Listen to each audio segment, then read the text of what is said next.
It was created to be more than an army, and became something far more dangerous. From the beginning, the Waffen-SS was never just a military formation.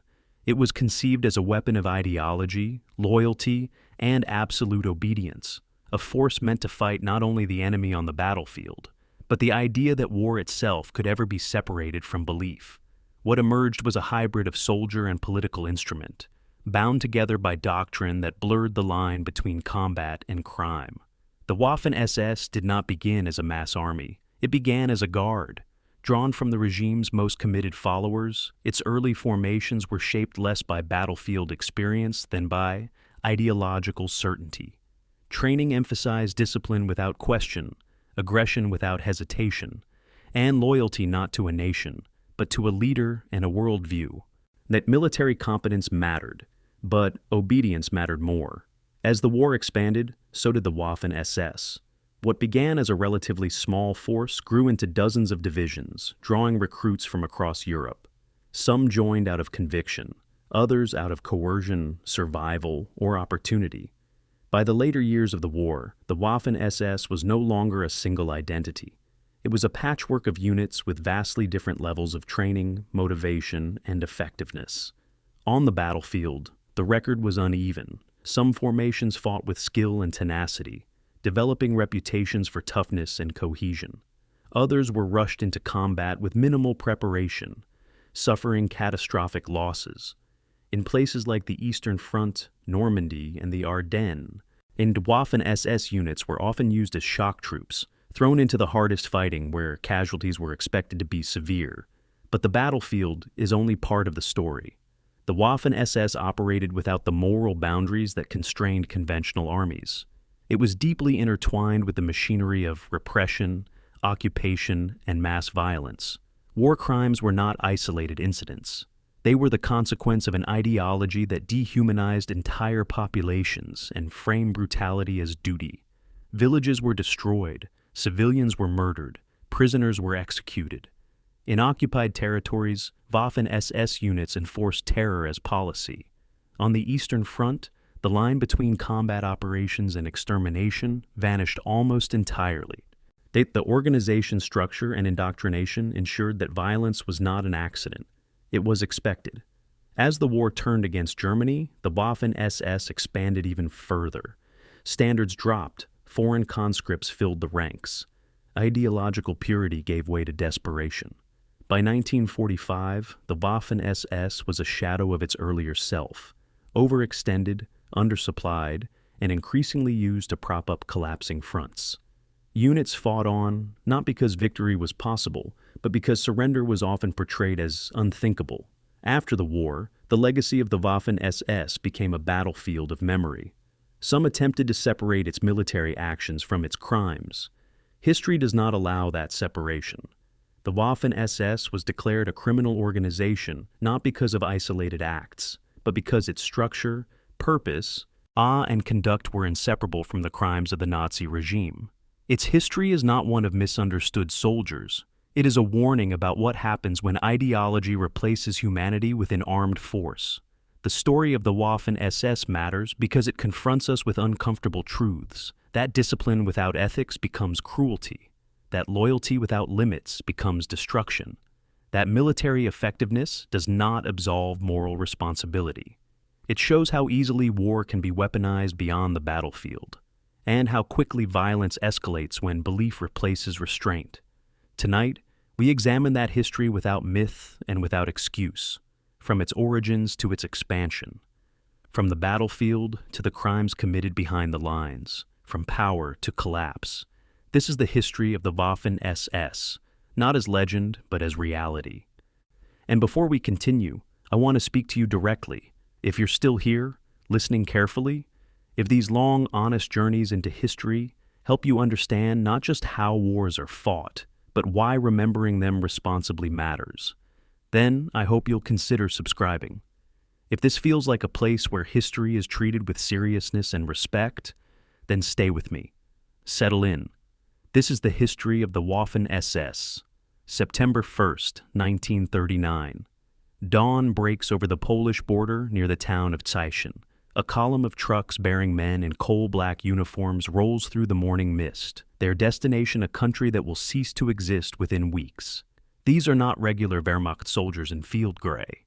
They wear the death's head insignia and the lightning bolt runes of Heinrich Himmler's SS Verfügungstruppe, Hitler's personal military force, about to experience combat for the first time.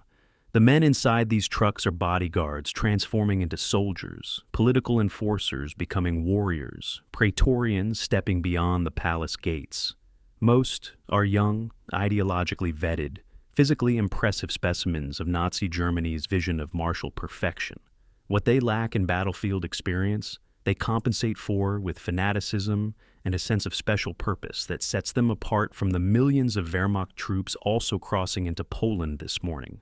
They believe themselves the tip of the spear, the Führer's chosen instrument. Within hours, that belief will be tested by machine gun fire, artillery shells, and the brutal reality that ideology provides no protection against bullets. The SS Verfügungstruppe, or SS dispositional troops, represented Adolf Hitler's solution to a problem that had haunted him since the Night of the Long Knives in 1934.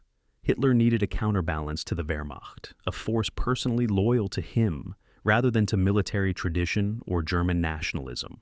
The regular army, with its Prussian officer corps and institutional pride, remained an entity Hitler controlled but never fully trusted. Generals could plot, as the aristocratic officers would eventually prove in the July 20th, 1944 assassination attempt. Hitler wanted insurance, a parallel military structure that owed everything to the Nazi Party and nothing to centuries of German military tradition. Heinrich Himmler, the chief of the SS and one of Nazi Germany's most powerful figures, began constructing this force in the mid-1930s. By 1939, the SS Verfügungstruppe consisted of only 3 regiments: Leibstandarte Adolf Hitler, Deutschland, and Germania, totaling perhaps 18,000 to 23,000 men compared to the Wehrmacht's 3.7 million. They were equipped adequately, but not exceptionally, trained intensively, but inexperienced, motivated profoundly, but untested. The man responsible for transforming these political soldiers into military professionals was Paul Hauser, a former Wehrmacht general who joined the SS in 1934 at age 54. Hauser brought traditional military expertise to an organization defined by ideological fervor rather than tactical competence. He established SS officer training schools at Bad Tolz in Bavaria and Braunschweig in Lower Saxony, where young SS candidates learned not just military tactics but racial ideology. The curriculum was a bizarre fusion of small unit tactics, map reading, weapons training, and lectures on blood purity, racial superiority, and the biological imperative of German expansion. Hauser believed the OSS could become militarily elite through rigorous training that emphasized physical endurance, initiative at junior officer levels, and aggressive offensive spirit. He was creating something new, a military force that combined Prussian military professionalism with Nazi ideological commitment. The results were mixed. SS officer candidates learned to lead from the front, to close with the enemy aggressively, to never surrender or retreat without orders. Now they also learned that Slavs, Jews, and other designated enemies were subhuman obstacles to be eliminated rather than fellow human beings. This dual education, tactical and ideological, would shape everything the Waffen-SS would become. Poland provided the SS Verfügungstruppe's first combat test, and the results were unimpressive militarily but revealing politically. The Leibstandarte Adolf Hitler, Hitler's personal bodyguard regiment, participated in the initial invasion and quickly discovered that ceremonial drilling bore little resemblance to actual warfare. During the fighting around Warsaw, SS units suffered casualties that shocked their commanders, losses that resulted from inexperience rather than enemy superiority. Wehrmacht generals observing SS units noted their courage but also their tactical naivety, on their tendency to attack directly rather than maneuver, their preference for frontal assault over combined arms coordination. These were soldiers trained to believe in their racial and ideological superiority, convinced that willpower and aggression could overcome tactical disadvantage. They learned painfully that this was false. Yet, Hitler drew different conclusions from the SS performance in Poland. He saw units personally loyal to him proving themselves in combat, bodyguards becoming battle-tested soldiers. The Wehrmacht might have superior tactical proficiency, but the SS Verfügungstruppe had something the traditional military lacked: absolute political reliability. The winter of 1939 to 1940 saw the SS Verfügungstruppe expand and reorganize. Himmler pushed for the creation of full divisions rather than mere regiments, larger formations that would give the SS genuine military significance. Hitler approved, recognizing that a stronger SS military force enhanced his political control over the Wehrmacht. The first SS divisions took shape during these months, Leibstandarte growing from a regiment to a reinforced brigade, the Das Reich division forming from Deutschland and Germania regiments, the Totenkopf division being created from concentration camp guard units. This last decision would prove fatally significant. The Totenkopf division, commanded by Theodor Eicke, former commandant of Dachau concentration camp, brought concentration camp mentality directly into the military sphere. These were men trained not in warfare, but in brutality. Our guards accustomed to absolute power over helpless prisoners, enforcers of racial policy, being transformed into combat soldiers.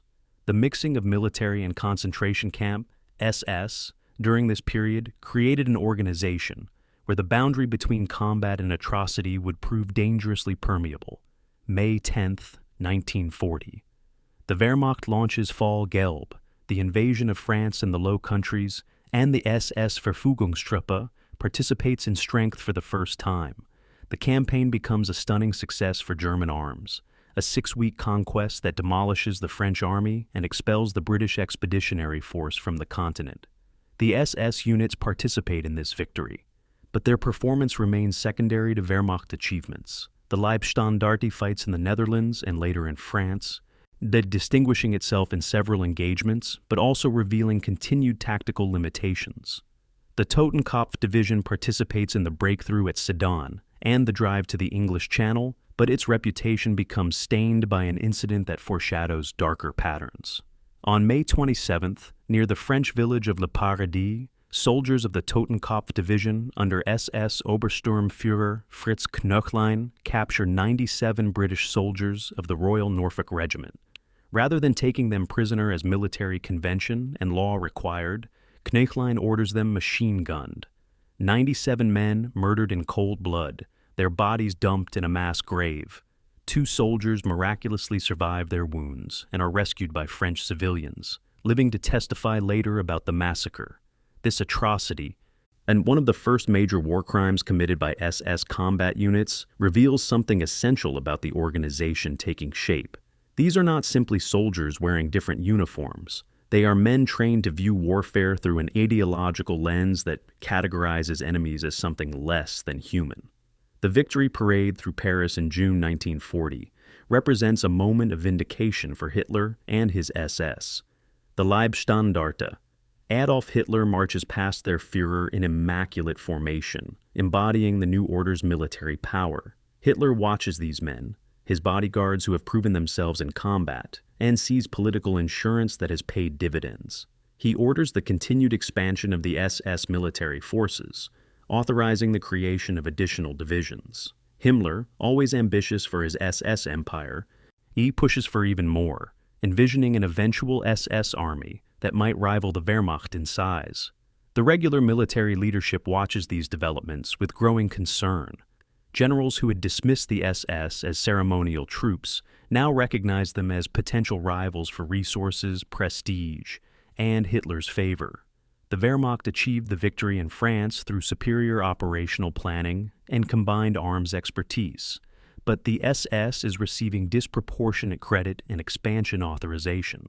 This tension between Wehrmacht and Waffen-SS, between traditional military and ideological soldiers, will persist throughout the war, creating a dual military structure that wastes resources and generates institutional conflict. The period from summer 1940 to spring 1941 sees the SS Verfügungstruppe transform into the Waffen-SS, a change in designation that reflects its evolution from Hitler's armed bodyguard to a parallel army. New divisions form continuously. The Wicking Division is created in late 1940, specifically designed to incorporate foreign volunteers from occupied Scandinavia and Western Europe. This marks a crucial ideological shift. The SS, originally conceived as a racial elite of pure Germanic blood, begins accepting volunteers from Denmark, Norway, the Netherlands, and Belgium. Himmler rationalizes this by expanding the definition of Germanic peoples to include Nordic and Western European populations, a flexible ideology adapting to practical military needs. The decision to accept foreign volunteers will eventually transform the Waffen-SS from a German organization into a multi-ethnic force, an Army of Europe fighting against Bolshevism, though this ideological reframing conceals more complex motivations. Volunteers from occupied countries joined for varied reasons: anti-communism, adventure, opportunism, genuine belief in Nazi ideology, or simply economic necessity. The Waffen-SS offered good pay, modern equipment, and the prestige of an elite formation. By June 1941, as Germany prepares to invade the Soviet Union, the Waffen-SS has grown to approximately 160,000 men, organized into 6 divisions: Leibstandarte, Das Reich, Totenkopf, Viking, Polizei, and Nord. These forces represent less than 5% of Germany's military strength, but receive disproportionate attention and resources. They are motorized or mechanized formations when most Wehrmacht divisions still rely on horse-drawn transport. They receive newer weapons and equipment before many regular army units. This preferential treatment creates resentment among Wehrmacht officers, but reflects Hitler's political priorities. The Führer trusts these ideological soldiers more than traditional officers, values their personal loyalty over professional competence. The SS divisions preparing to invade the Soviet Union are militarily improved from their performance in Poland, better trained and more experienced, but they remain fundamentally different from Wehrmacht units. They are political soldiers serving a racial ideology, combat forces that will fight not just a military enemy, but what their training has taught them to see as a biological and ideological threat. This distinction will matter profoundly in the campaign about to begin. The story of the Waffen-SS begins, therefore, not with battlefield glory or military necessity, but with political paranoia and ideological ambition. Hitler wanted bodyguards who could fight wars. Himmler wanted his SS to control military power, and Paul Hauser wanted to create an elite force that combined tactical excellence with Nazi commitment. What they produced was something unique and terrible, an organization that would demonstrate genuine military capability while participating systematically in genocide. That would include both combat soldiers and mass murderers, often the same individuals shifting between roles. The young men crossing into Poland in September 1939 could not foresee where their service would lead, what they would witness, what they would do. Some joined believing in Nazi racial ideology, others attracted by military prestige or economic opportunity. Most were ordinary young Germans seeking purpose in a society that offered them significance through militarism and nationalism. The uniforms they wore, the insignia they displayed, the organization they served would come to represent something beyond military service. They would become perpetrators, witnesses, and victims of a war that destroyed the distinction between soldier and murderer, transforming combat into genocide and military service into moral catastrophe. That transformation begins in the East, where the SS Verfügungstruppe becomes the Waffen-SS. And the bodyguards' war becomes something far darker. May 10th, 1940, 0430 hours. Near the Belgian border, engines roar in the pre-dawn darkness. SS Verfügungstruppe soldiers climb into trucks and half-tracks, checking weapons, adjusting equipment, preparing for the invasion westward. The unit before us, part of the SS Totenkopf division, consists largely of men transferred from concentration camp guard duty to frontline combat service. They have experience controlling helpless prisoners, but no experience facing armed resistance. Within hours, they will learn the difference. The campaign about to unfold will reveal both the promise and pathology of the SS as a military force. demonstrating tactical courage alongside criminal brutality. Battlefield effectiveness mixed with war crimes that will haunt survivors and historians for generations. These men represent a fundamental experiment, transforming ideological enforcers into combat soldiers, testing whether racial fanaticism can substitute for professional military training. The answer will be complex, disturbing, and written in blood across France and the Low Countries. The SS-Verfügungstruppe entered the campaign in the West with approximately 56,000 men distributed across the Leibstandarte Verfügungsdivision, later renamed Das Reich, and the newly formed Totenkopf Division. They represented a small fraction of the German forces invading France, perhaps 2% of the total combat strength, yet they generated disproportionate attention and controversy. All Wehrmacht generals regarded these SS formations with skepticism, viewing them as politically motivated amateurs playing at warfare. The SS lacked the institutional expertise that Prussian military tradition provided, the centuries of tactical evolution, the sophisticated understanding of combined arms warfare that characterized the best Wehrmacht formations. What the SS possessed instead was ideological motivation, aggressive offensive spirit, and willingness to accept casualties that more professionally minded commanders would consider unacceptable. This created a peculiar combat style, frontal aggression rather than tactical finesse, determination rather than flexibility, willpower substituting for expertise.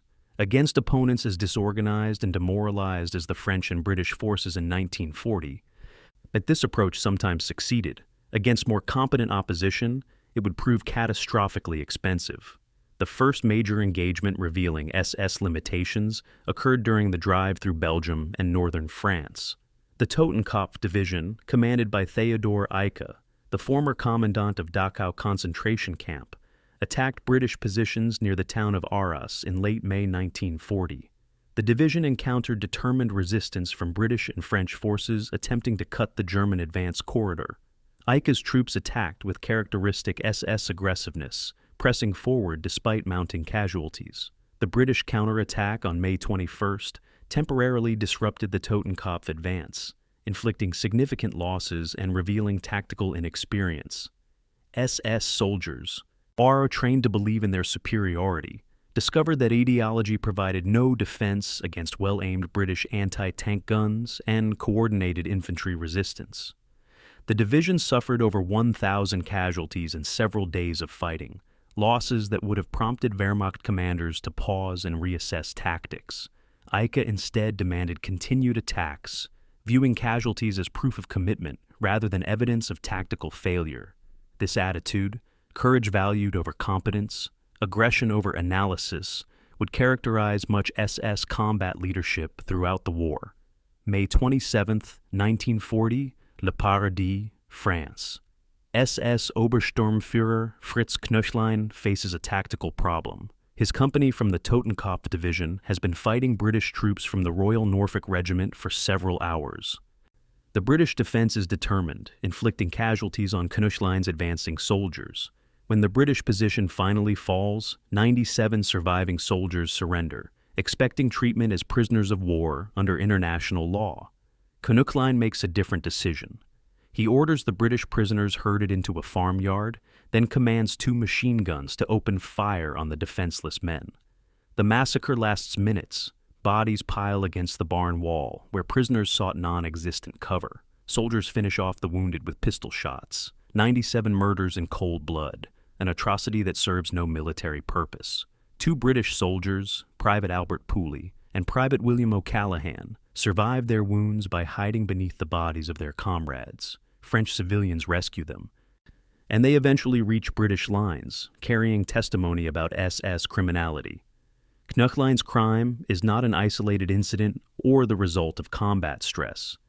It reflects something deeper, a mentality transferred from concentration camp to battlefield, a worldview where enemies are obstacles to be eliminated rather than fellow soldiers deserving honorable treatment. The Western campaign's rapid success obscured serious SS tactical deficiencies. The Wehrmacht achieved victory through sophisticated operational planning, combined arms coordination, and superior command flexibility. Generals like Heinz Guderian and Erwin Rommel demonstrated operational brilliance, exploiting the French army's strategic paralysis with armored thrusts and rapid maneuver. The SS participated in this victory, but contributed little to its strategic achievement. The SS units fought bravely and sometimes effectively at tactical level, individual battles and skirmishes, but they lacked the operational sophistication that characterized the best Wehrmacht formations. More troubling, SS units demonstrated a pattern of war crimes absent from most Wehrmacht combat, though regular army units would also commit atrocities later in the war, particularly on the Eastern Front. The Le Paradis massacre was not unique. SS units shot prisoners, murdered civilians accused of resistance, and conducted reprisals that violated military law. Wehrmacht commanders noted these incidents with varying degrees of concern. Some officers expressed outrage, viewing SS criminality as dishonoring German military tradition. Others remained silent. They already compromised by their participation in Hitler's war of conquest, or indifferent to atrocities against foreign enemies. June 1940, Paris falls. Hitler tours the conquered French capital, and the Leibstandarte Adolf Hitler provides his security detail. These are the elite of the elite, the regiment that began as Hitler's bodyguard and now claims status as a combat formation. They march through Paris in perfect formation, the image of martial perfection, black uniforms immaculate despite weeks of campaigning. The contrast between image and reality is striking. The Leibstandarte performed adequately during the campaign, but not brilliantly. They fought in the Netherlands, participated in the breakthrough into France, and engaged in several sharp actions. Their casualties were substantial relative to their strength, at roughly 15% killed, wounded, or missing, a rate that reflected aggressive tactics and tactical inexperience. Yet the propaganda value was immense. Hitler's bodyguard had proven itself in combat, validating his decision to create an SS military force.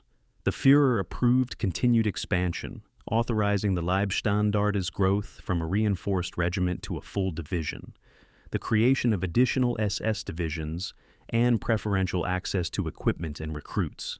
Wehrmacht generals protested this diversion of resources to a parallel military organization, but their objections carried no weight against Hitler's political priorities. The period following France's surrender in June 1940 saw rapid SS military expansion and institutional evolution. Himmler pushed aggressively to transform the SS Verfügungstruppe into a large, permanent military force that would rival the Wehrmacht. He argued that SS units had proven their worth in Poland and France, that they deserved expansion and enhanced status. More candidly, he sought military power for his SS empire, institutional control over combat forces that would make him and his organization indispensable to Hitler's regime. The creation of new SS divisions during late 1940 and early 1941 reflected these ambitions. The Wiking Division formed specifically to incorporate foreign volunteers from Scandinavia and Western Europe, beginning the SS's transformation from a German organization into a multi-ethnic force. The Nord Division organized for service in Finland and Norway. The Polizei Division militarized German police units, bringing yet more manpower into SS military structure. By spring 1941, the Waffen-SS, as it was now officially designated, comprised approximately 160,000 men in 6 divisions plus various smaller formations. This remained small compared to Wehrmacht strength, but the growth trajectory alarmed traditional military leadership. April 1941, Greece and Yugoslavia. The Wehrmacht launches operations to secure the Balkans before the planned invasion of the Soviet Union. SS units participate, and their performance reveals both improvement and persistent problems.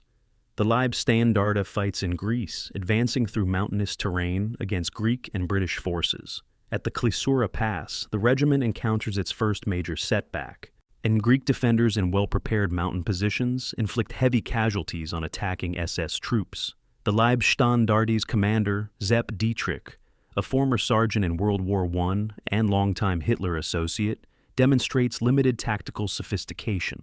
He orders repeated frontal attacks against prepared positions, valuing aggression over tactical innovation. His troops obey with characteristic SS determination, suffering casualties that a more professionally minded commander would have deemed unacceptable for marginal territorial gains. Eventually, Wehrmacht mountain troops secure the position through flanking maneuvers, demonstrating the tactical competence that SS formations often lacked. Yet, Dietrich receives credit and promotion, his close personal relationship with Hitler mattering more than battlefield results. Yugoslavia witnesses different SS behavior, a pattern that will recur throughout the war. The Leibstandarte participates in the invasion of Yugoslavia, encountering minimal military resistance as the Yugoslav army collapses rapidly.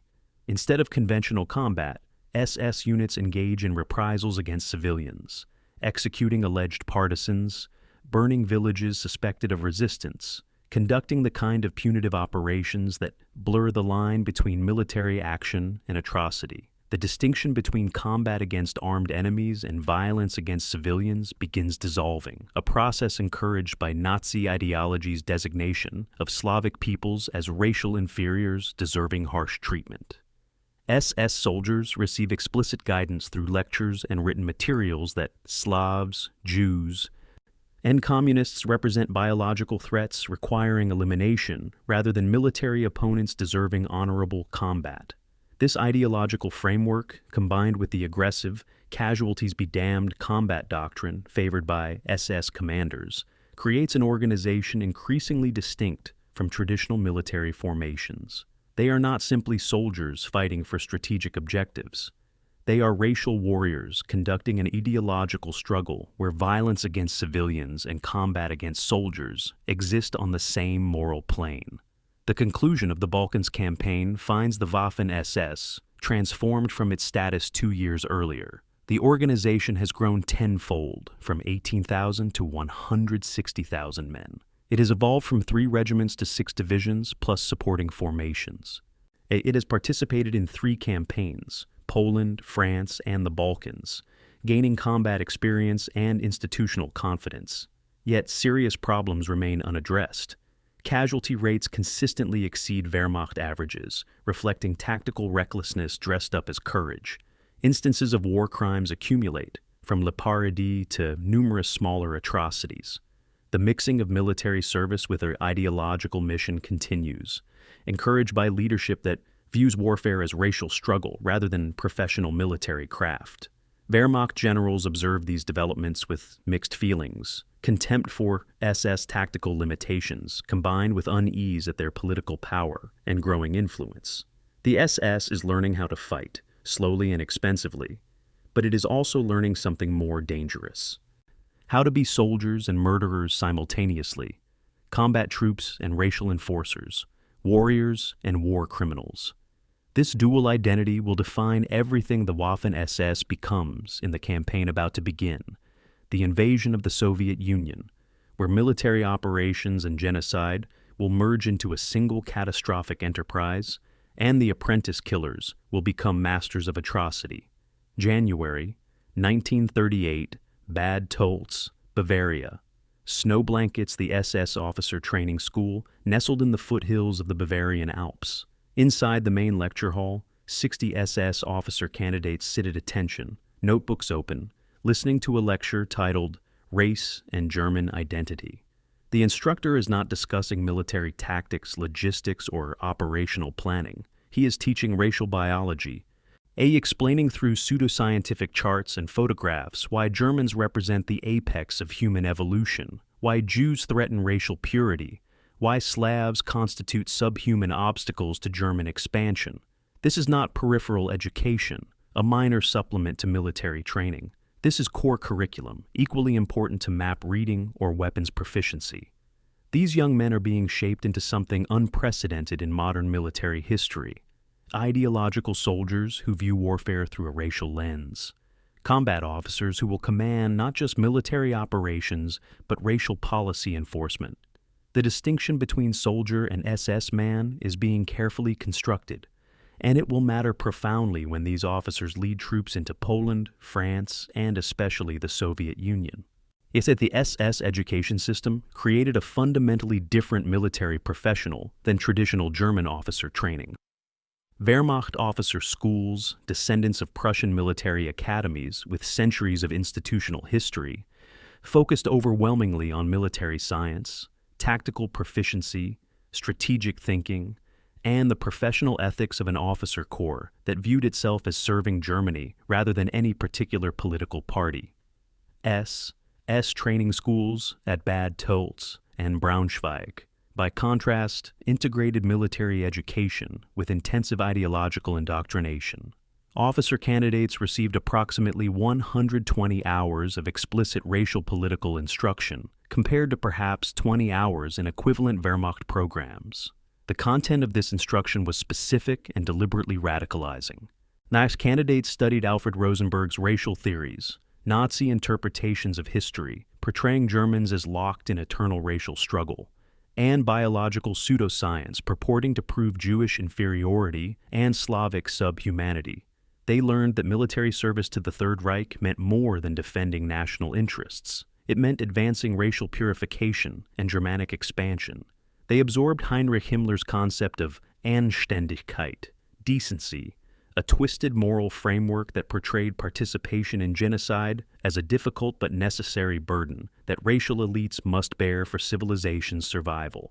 Paul Hauser, the former Wehrmacht general who professionalized SS military training, understood exactly what he was creating. Hauser was not a crude fanatic or an ideological zealot.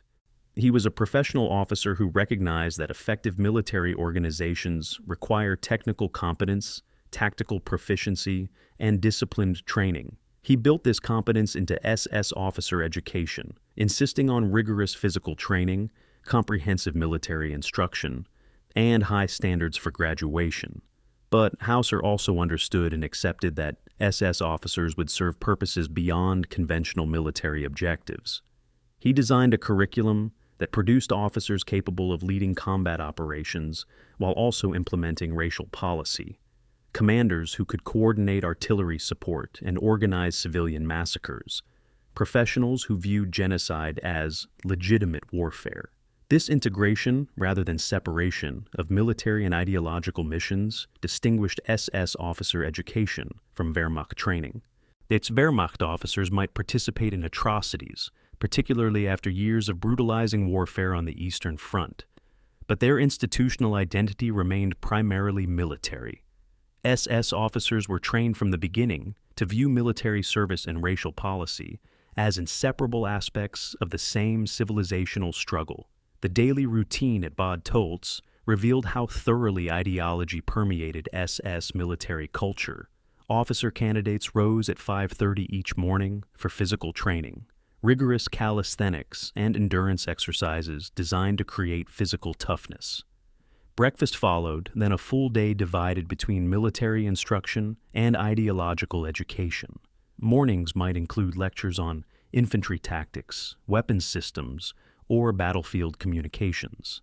Afternoons often featured political education, racial science classes, or lectures on SS history and values.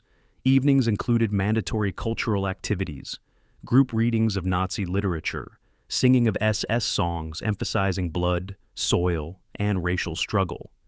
This total environment, military discipline combined with ideological saturation, created powerful institutional identity and group cohesion. Candidates bonded through shared hardship, physical challenges, and constant reinforcement of their special status as racial and political elite. They learned to view themselves as fundamentally different from Wehrmacht soldiers, not just different uniforms and insignia, but different purpose and mission. They were not merely defending Germany. They were advancing racial destiny, clearing living space for Germanic settlement, eliminating biological threats to Aryan purity. The SS marriage regulations revealed how deeply racial ideology penetrated even personal life. Every SS member, whether combat soldier or administrative officer, required official approval before marrying. The prospective bride underwent racial investigation by the SS Race and Settlement Main Office, examination of genealogy to prove Aryan descent, physical inspection to assess racial characteristics, interviews to determine ideological reliability. Women failing these investigations faced rejection, and SS members marrying without authorization risked expulsion from the organization. This policy served multiple purposes beyond racial purification. It created total institutional control over members' lives, extending SS authority into the most intimate personal decisions.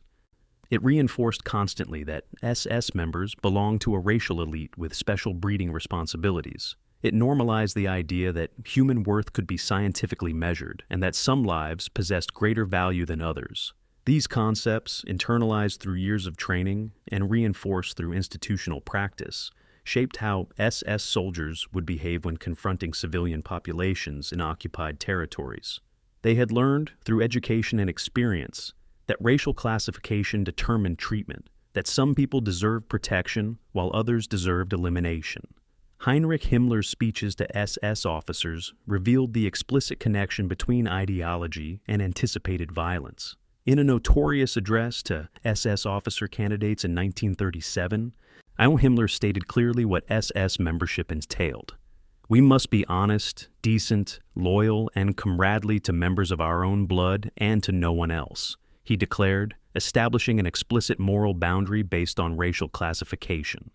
He elaborated that the SS would face difficult tasks, actions that outsiders might view as cruel or excessive, but that racial necessity justified. Whether other peoples live in comfort or perish of hunger interest me only insofar as we need them as slaves for our culture, Himmler explained, articulating genocidal intent years before the invasion of Poland. He framed participation in coming atrocities as a moral test, a burden that superior men must bear for racial survival. Or this is a page of glory in our history which has never been written and is never to be written, he would tell SS leaders in 1943, referring to the Holocaust, positioning genocide as a secret sacrifice that racial elites must perform. These speeches, widely distributed within the SS, created explicit psychological and moral preparation for mass murder, framing it in advance as difficult but necessary, as evidence of strength rather than moral failure. The distribution of propaganda materials reinforced institutional messaging. Every SS unit received regular shipments of literature intended to shape soldiers' worldview. Der Untermensch, the subhuman, was a widely distributed pamphlet contrasting idealized Germanic types with caricatured images of Jews, Slavs, and other designated inferiors. Thus, the publication presented racial struggle as biological warfare, portraying enemies not as political or military opponents, but as existential threats to human civilization itself. SS newspapers featured articles emphasizing atrocities allegedly committed by communists and Jews, creating a narrative of righteous retaliation even before German forces committed their own crimes.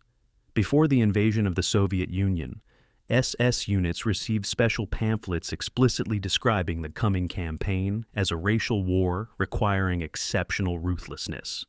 The SS, as an anti-Bolshevik fighting organization, manual instructed soldiers that normal military restraint did not apply against racial and political enemies, that harsh measures were both necessary and justified. This was not subtle propaganda or indirect messaging. It was explicit instruction preparing soldiers psychologically to participate in war crimes, framing violations of military law and human decency as legitimate tactical measures. The contrast with Wehrmacht training highlights what made SS ideological preparation unique and dangerous.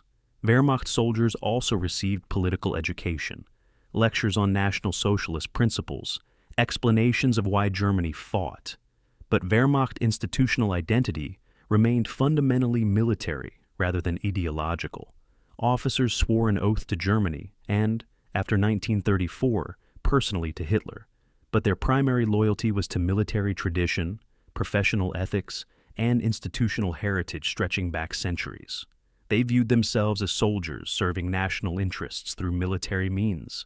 The SS soldiers swore a different oath, pledging absolute loyalty to Adolf Hitler personally, promising obedience unto death, accepting the Führer's will as supreme law. Their institutional identity was explicitly political and racial, viewing military service as one component of broader civilizational struggle. This distinction mattered profoundly when soldiers faced moral choices in occupied territories. Wehrmacht soldiers who participated in atrocities, and many did, typically acted against their institutional training, violating professional ethics that their military culture theoretically upheld. SS soldiers who participated in atrocities acted consistently with their institutional preparation, implementing what their education and indoctrination explicitly anticipated and authorized. The Lebensborn program represented perhaps the most bizarre manifestation of SS racial ideology applied to personal life. Established in 1935, Lebensborn, or Fount of Life, created maternity homes where racially acceptable unmarried women could give birth to children fathered by SS men. The program aimed to increase Aryan birth rates outside traditional marriage, providing state support for women-bearing children who met racial criteria. SS men received encouragement to father multiple children, inside or outside marriage, as part of their racial duty to increase superior bloodlines. This program reflected the comprehensiveness of SS racial thinking, extending from genocide of designated inferiors to promoted breeding of designated superiors, or treating human reproduction as state interest requiring institutional management.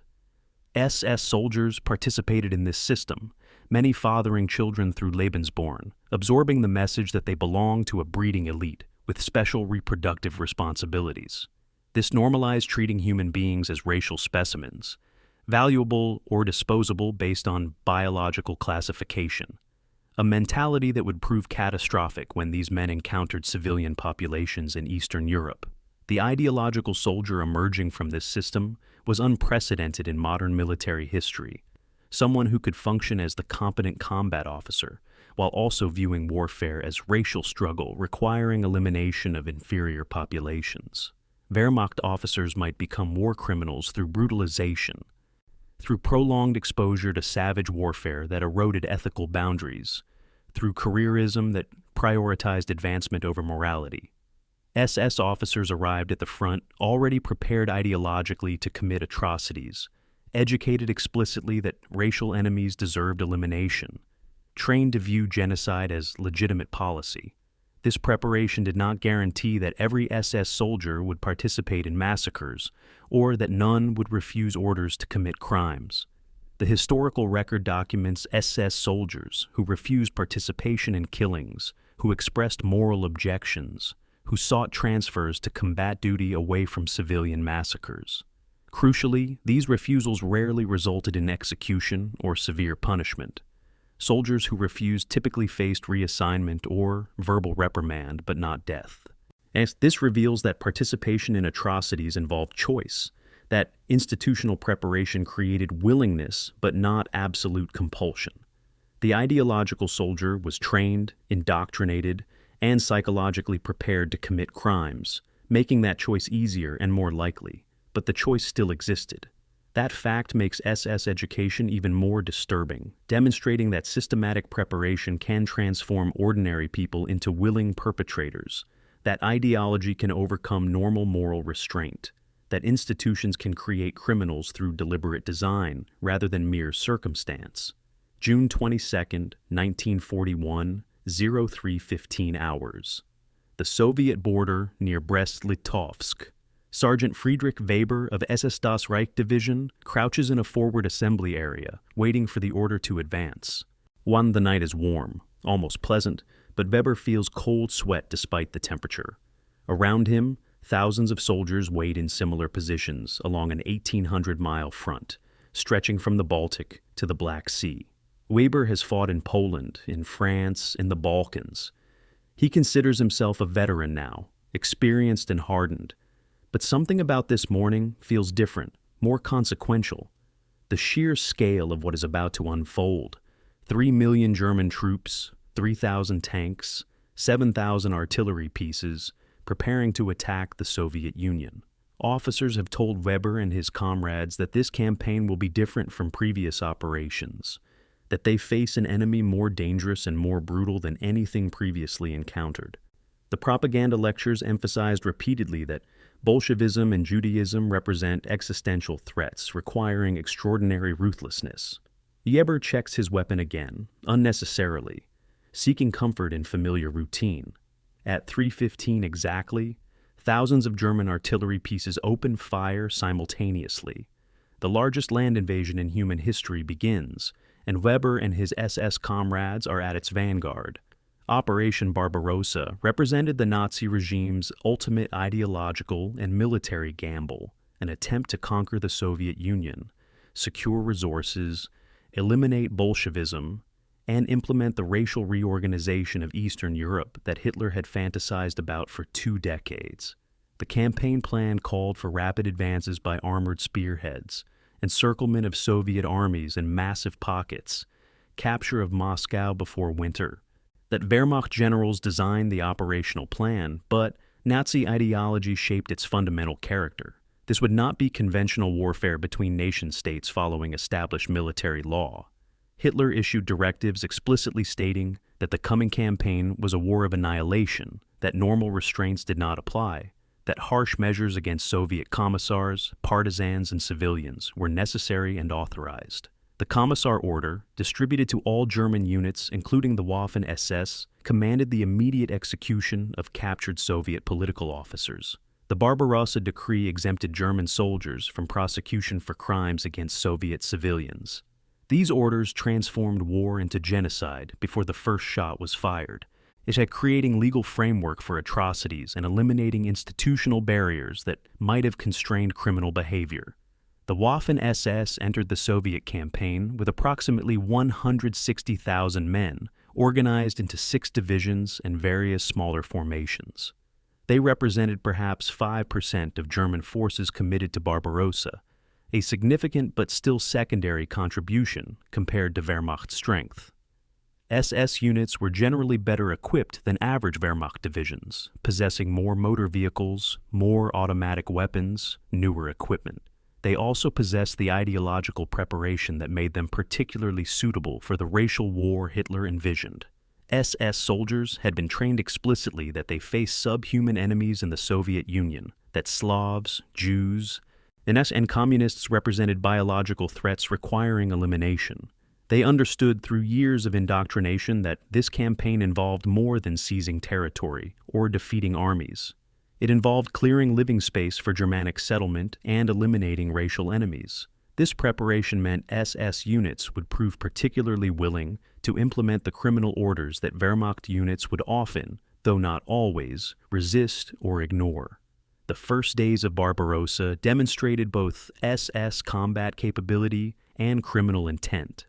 SS Das Reich Division participated in Army Group Center's advance toward Minsk and Smolensk, fighting in the mobile warfare that characterized the campaign's opening phase. The division performed effectively, advancing rapidly, engaging Soviet forces in meeting engagements, and demonstrating improved tactical competence compared to earlier campaigns. By early July, Das Reich had penetrated 300 miles into Soviet territory, participated in the encirclement of multiple Soviet armies, and suffered significant but not catastrophic casualties. Other SS units showed similar performance. The Leibstandarte and Wiking divisions fought in the south with Army Group South, advancing through Ukraine. The Totenkopf division participated in Army Group North's drive toward Leningrad. SS formations were proving themselves capable of mobile offensive warfare, the kind of rapid armored operations that German military doctrine emphasized. Wehrmacht generals who had dismissed the SS as political amateurs now acknowledged grudgingly that SS units could fight effectively when competently led and adequately equipped. But parallel to combat operations, SS units immediately began implementing the racial policies that made this campaign uniquely criminal. The Einsatzgruppen, SS special action groups tasked explicitly with murdering Jews, communists, and other designated enemies, followed closely behind advancing armies. These murder squads operated semi-independently, reporting to Reich Security Main Office rather than military commanders, but they required cooperation from Wehrmacht and Waffen-SS units for logistics, security, and often direct assistance. Waffen-SS units provided guards for Einsatzgruppen operations, secured areas where massacres occurred, supplied vehicles and fuel, and sometimes contributed personnel directly to killing operations. The separation between combat Waffen-SS and genocidal Einsatzgruppen or maintained vigorously by post-war SS apologists, collapsed under documentary evidence. Captured German reports showed systematic cooperation and overlapping personnel. SS officers transferred freely between Waffen-SS combat units and Einsatzgruppen murder squads, treating both assignments as legitimate SS duties. August 1941, Zhytomyr, Ukraine. The SS Leibstandarte Division enters this Ukrainian city after several days of fighting against Soviet forces withdrawing eastward. The military situation in Zhytomyr is straightforward. The Red Army has retreated, leaving the city to German occupation. But for the city's Jewish population, estimated at 12,000 people, the arrival of German forces means something far more sinister. Within days of Leibstandarte's arrival, Einsatzgruppe C begins rounding up Jewish residents. SS Leibstandarte soldiers provide security, block escape routes, and assist with logistics of what comes next. Over several days in early August, German forces murder approximately 10,000 Jews from Zhytomyr and surrounding areas. The killings occur in ravines outside the city, mass shootings requiring coordination between Einsatzgruppen, Waffen-SS, and Wehrmacht units. Leibstandarte participation is documented through multiple sources: captured German reports, post-war testimonies, photographs taken by German soldiers. This is not combat against armed resistance. This is mass murder of unarmed civilians, implemented with bureaucratic efficiency and military precision. The SS Cavalry Brigade's operations in the Pripyat marshes during summer 1941 provide even clearer evidence of SS units' role in genocide. In this formation, cavalry units unsuited for modern mechanized warfare received assignment to anti-partisan operations in the swamps and marshlands of Belarus. The orders issued to Cavalry Brigade were explicitly genocidal. Brigade commanders instructed subordinates to shoot all male Jews, drive women and children into the swamps to drown, and report areas cleared of enemy populations. The brigade implemented these orders systematically during July and August 1941. Their own reports documented the results: approximately 13,788 enemies killed with only 14 German casualties. This casualty ratio reveals the nature of these operations. They were not combat against armed partisans, but systematic murder of defenseless civilians. The SS Cavalry Brigade was conducting genocide under the cover of anti-partisan warfare, implementing racial policy through military-style operations. Winter 1941 brought military crisis and partial revelation of SS combat limitations. The rapid advances of summer and fall stalled before reaching final objectives. Moscow remained uncaptured. Leningrad endured siege but did not surrender. Soviet forces, thought broken beyond recovery, launched unexpected counteroffensives in December.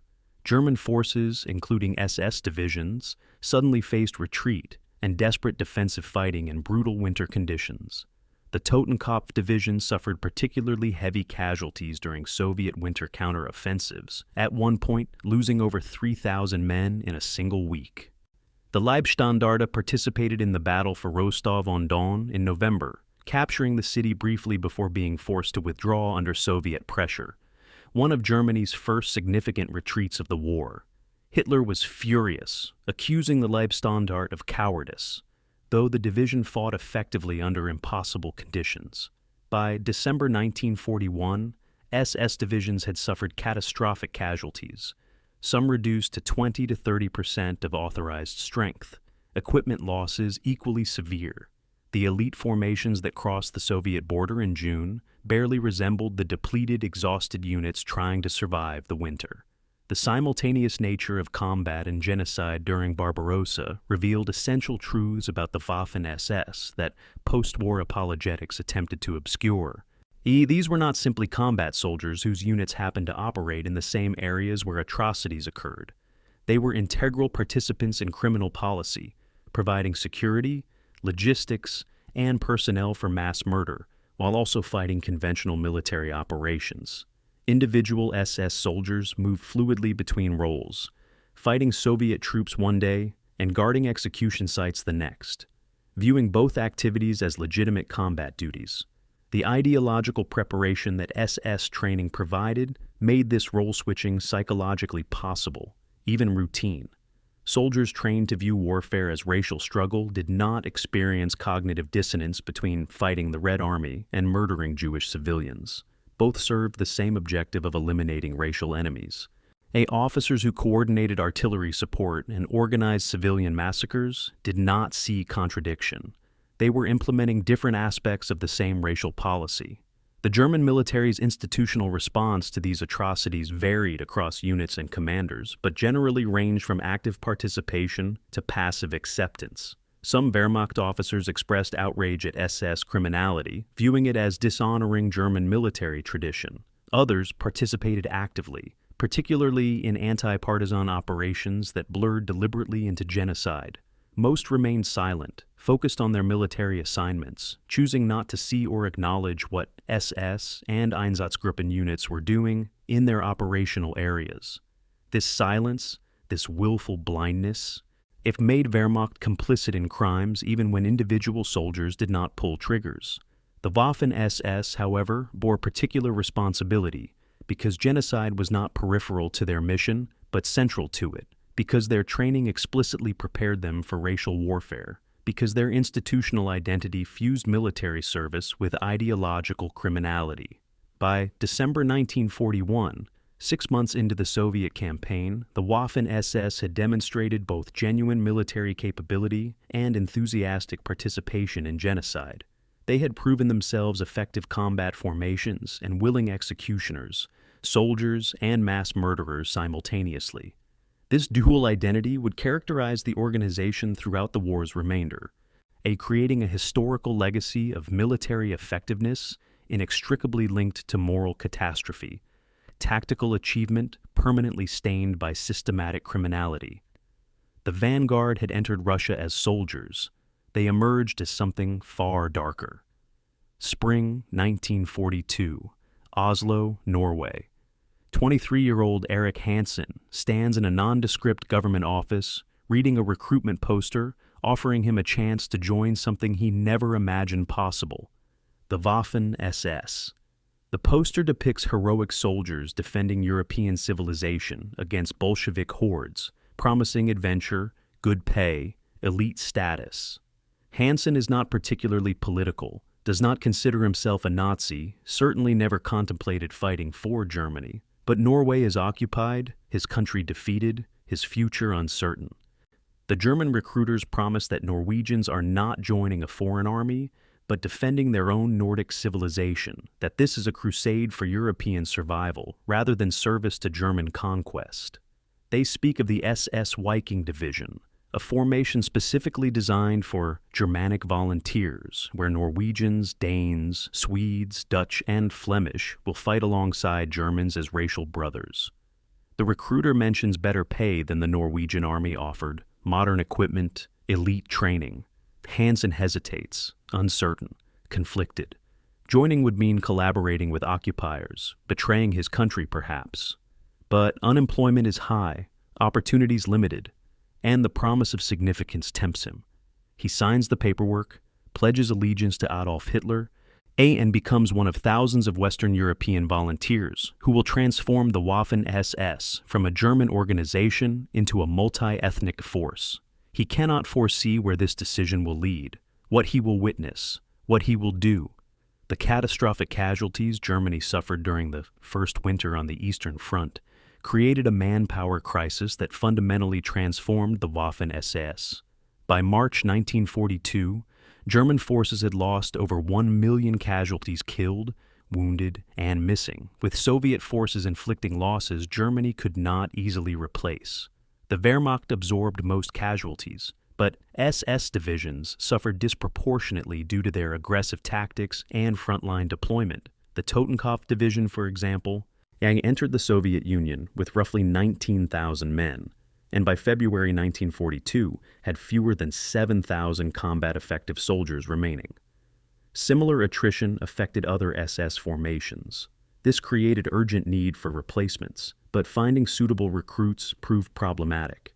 The SS had prided itself on racial selectivity. accepting only men who met stringent Aryan criteria. Now, military necessity collided with ideological purity. Heinrich Himmler faced a choice: maintain racial standards and accept that the Waffen-SS would remain small, or expand racial definitions to incorporate foreign volunteers and grow the organization. He chose expansion, beginning a process that would eventually turn the Waffen-SS into a multinational force that contradicted Nazi racial ideology even as it claimed to serve it. The recruitment of Western European volunteers proceeded through careful ideological reframing. Himmler could not simply abandon racial theory, which formed the SS's foundational identity. Instead, he expanded the category of Germanic peoples to include populations that Nazi racial theorists had previously excluded or treated ambiguously. Dutch, Flemish Belgians, Scandinavians, even French volunteers could be reclassified as essentially Germanic, separated by language and geography, but united by common racial heritage. This was ideological gymnastics, theory bending to accommodate necessity, but it provided sufficient justification for expanded recruitment. Himmler delivered speeches to SS leaders explaining how Western Europeans represented Germanic stock that had merely developed along separate national lines.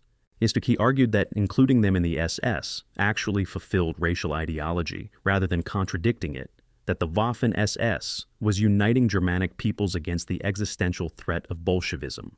This framing allowed recruitment of foreign volunteers while maintaining the fiction of racial purity. The recruitment campaign in occupied Western Europe combined propaganda, economic incentive, and opportunism.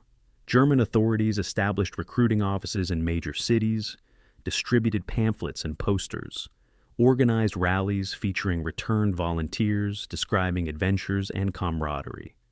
The propaganda emphasized anti-communism rather than Nazism, positioning SS service as defending European civilization against Soviet barbarism, rather than supporting German conquest. This messaging appealed to volunteers who felt no loyalty to Hitler, but genuinely feared communist expansion. The economic incentives mattered perhaps more than ideology for many recruits. The Waffen-SS offered substantially better pay than most national armies, regular wages when unemployment remained high, steady meals when food remained scarce in occupied territories. The prestige factor attracted young men seeking significance, the SS's elite image providing appeal that regular military service lacked. Volunteers came from varied backgrounds and motivations. Ideological anti-communists genuinely believing in the crusade against Bolshevism, opportunists seeking adventure or economic security, misfits looking for belonging, collaborators betting on German victory. The numbers tell a story of surprising recruitment success despite occupied populations' general hostility toward German occupation. By 1943, approximately 25,000 Dutchmen had volunteered for Waffen-SS service, making the Netherlands one of the organization's largest sources of foreign manpower. Belgium provided roughly 20,000 volunteers, split between Flemish and Walloon populations. France contributed perhaps 12,000 volunteers, extraordinary given French resistance to occupation. Norway and Denmark each provided approximately 6,000 volunteers, significant proportions given their small populations. These men formed distinct national legions initially, then integrated into multinational SS divisions. The Viking division became genuinely international, including German, Norwegian, all Danish, Dutch, and Flemish soldiers fighting alongside each other. The Nordland division formed explicitly as a Scandinavian formation. Various smaller units incorporated French, Walloon, and other Western European volunteers. The experience of foreign volunteers revealed both ideological commitment and cynical exploitation. Some volunteers, particularly officer candidates sent to Bad Tölz or Braunschweig for training, underwent the same intensive ideological indoctrination as German SS officers, absorbing racial theory and Nazi ideology. Others received minimal political education, treated as military manpower rather than ideological converts. Combat deployment mixed these volunteers with German SS soldiers, all creating genuinely multinational units where language barriers and cultural differences complicated military efficiency but created unique camaraderie. Norwegian and Danish volunteers in Viking Division fought alongside Germans on the Eastern Front, experiencing the same brutal combat conditions, suffering similar casualties, participating in the same operations, including criminal ones. Dutch volunteers in various SS formations served as security troops, anti-partisan forces, and frontline infantry. French volunteers in the Légion des Volontaires Français fought in notably harsh conditions on the Central Russian front. The reality these volunteers encountered often differed dramatically from recruitment propaganda. They discovered that serving in the Waffen-SS meant more than honorable combat against military enemies. That foreign volunteers participated in anti-partisan operations that deliberately blurred into atrocities against civilians, security duties that included guarding concentration camps and prisoner massacres, reprisal actions that violated every norm of military conduct. Some volunteers expressed shock or moral objection to these activities. Others participated willingly, either absorbing the ideological justification SS training provided, or acting on personal motivations ranging from sadism to careerism. The documentary record shows Western European volunteers involved in war crimes throughout occupied Eastern Europe, not as occasional aberrations, but as systematic patterns. Dutch SS soldiers served as concentration camp guards.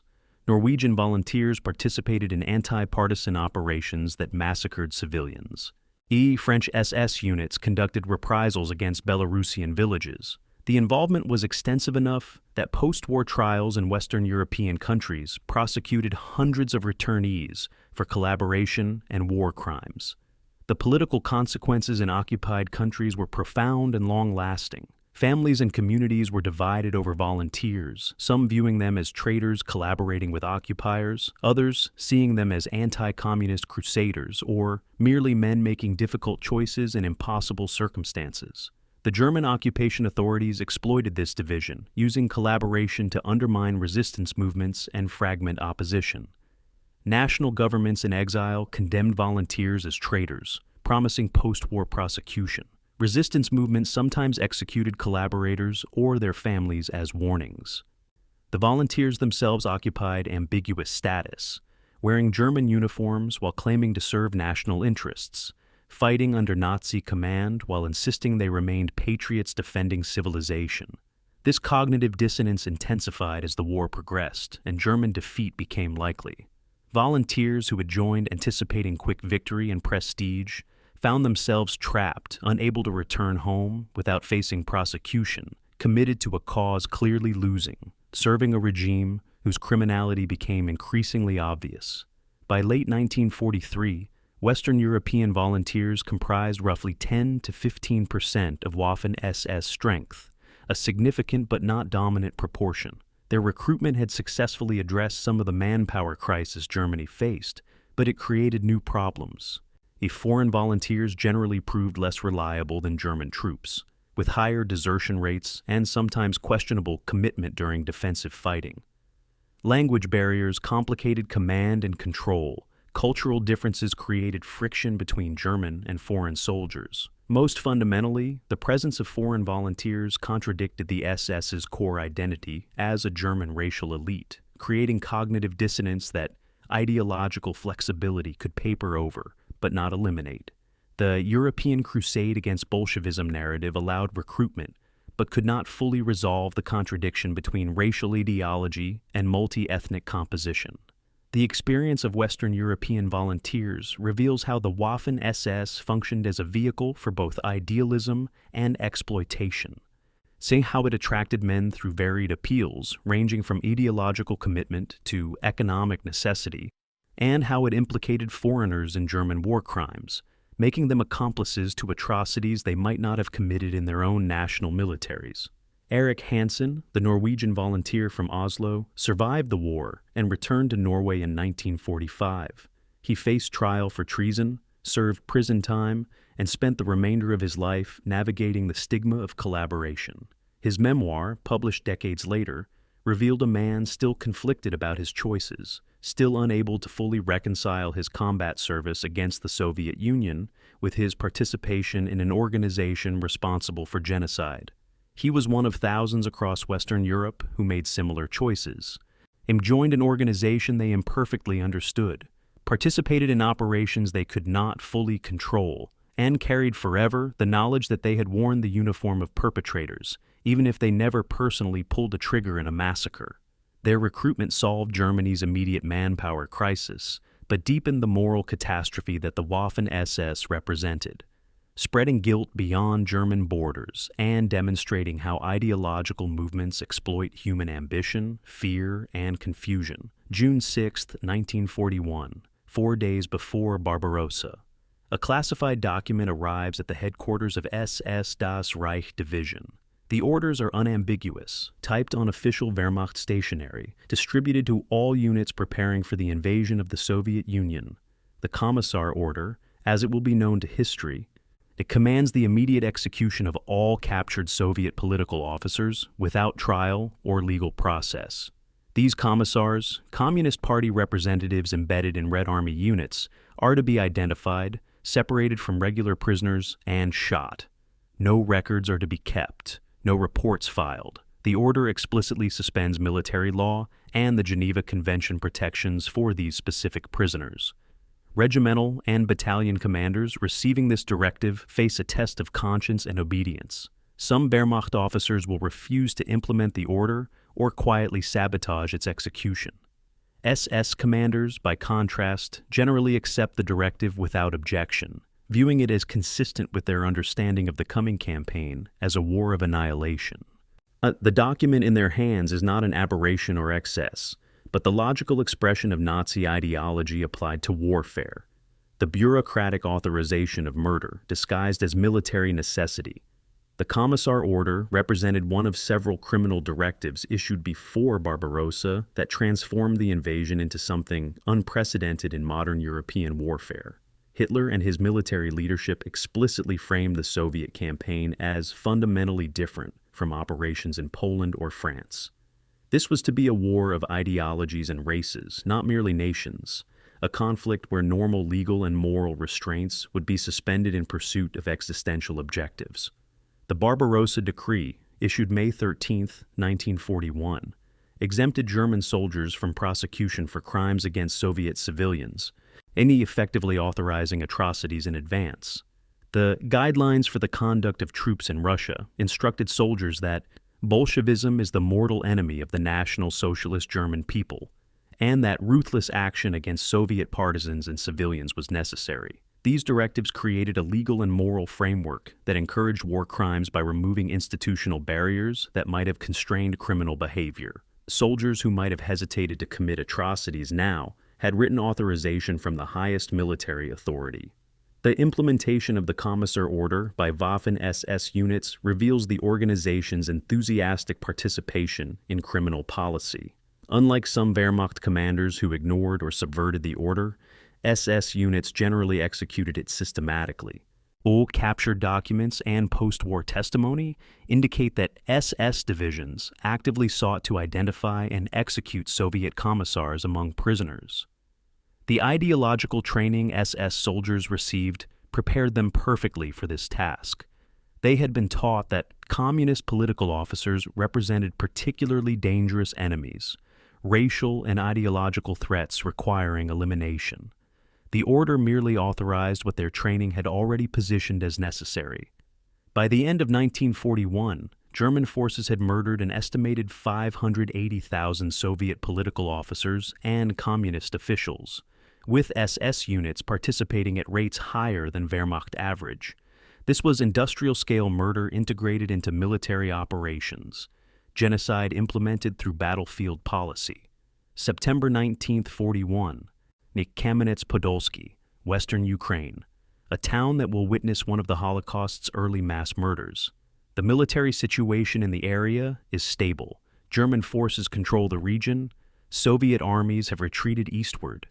The Jewish population of Kamenets-Podolsky and surrounding areas, swollen by refugees to approximately 23,600 people, faces systematic annihilation. Einsatzgruppen C, the SS murder squad assigned to this sector, organizes the operation.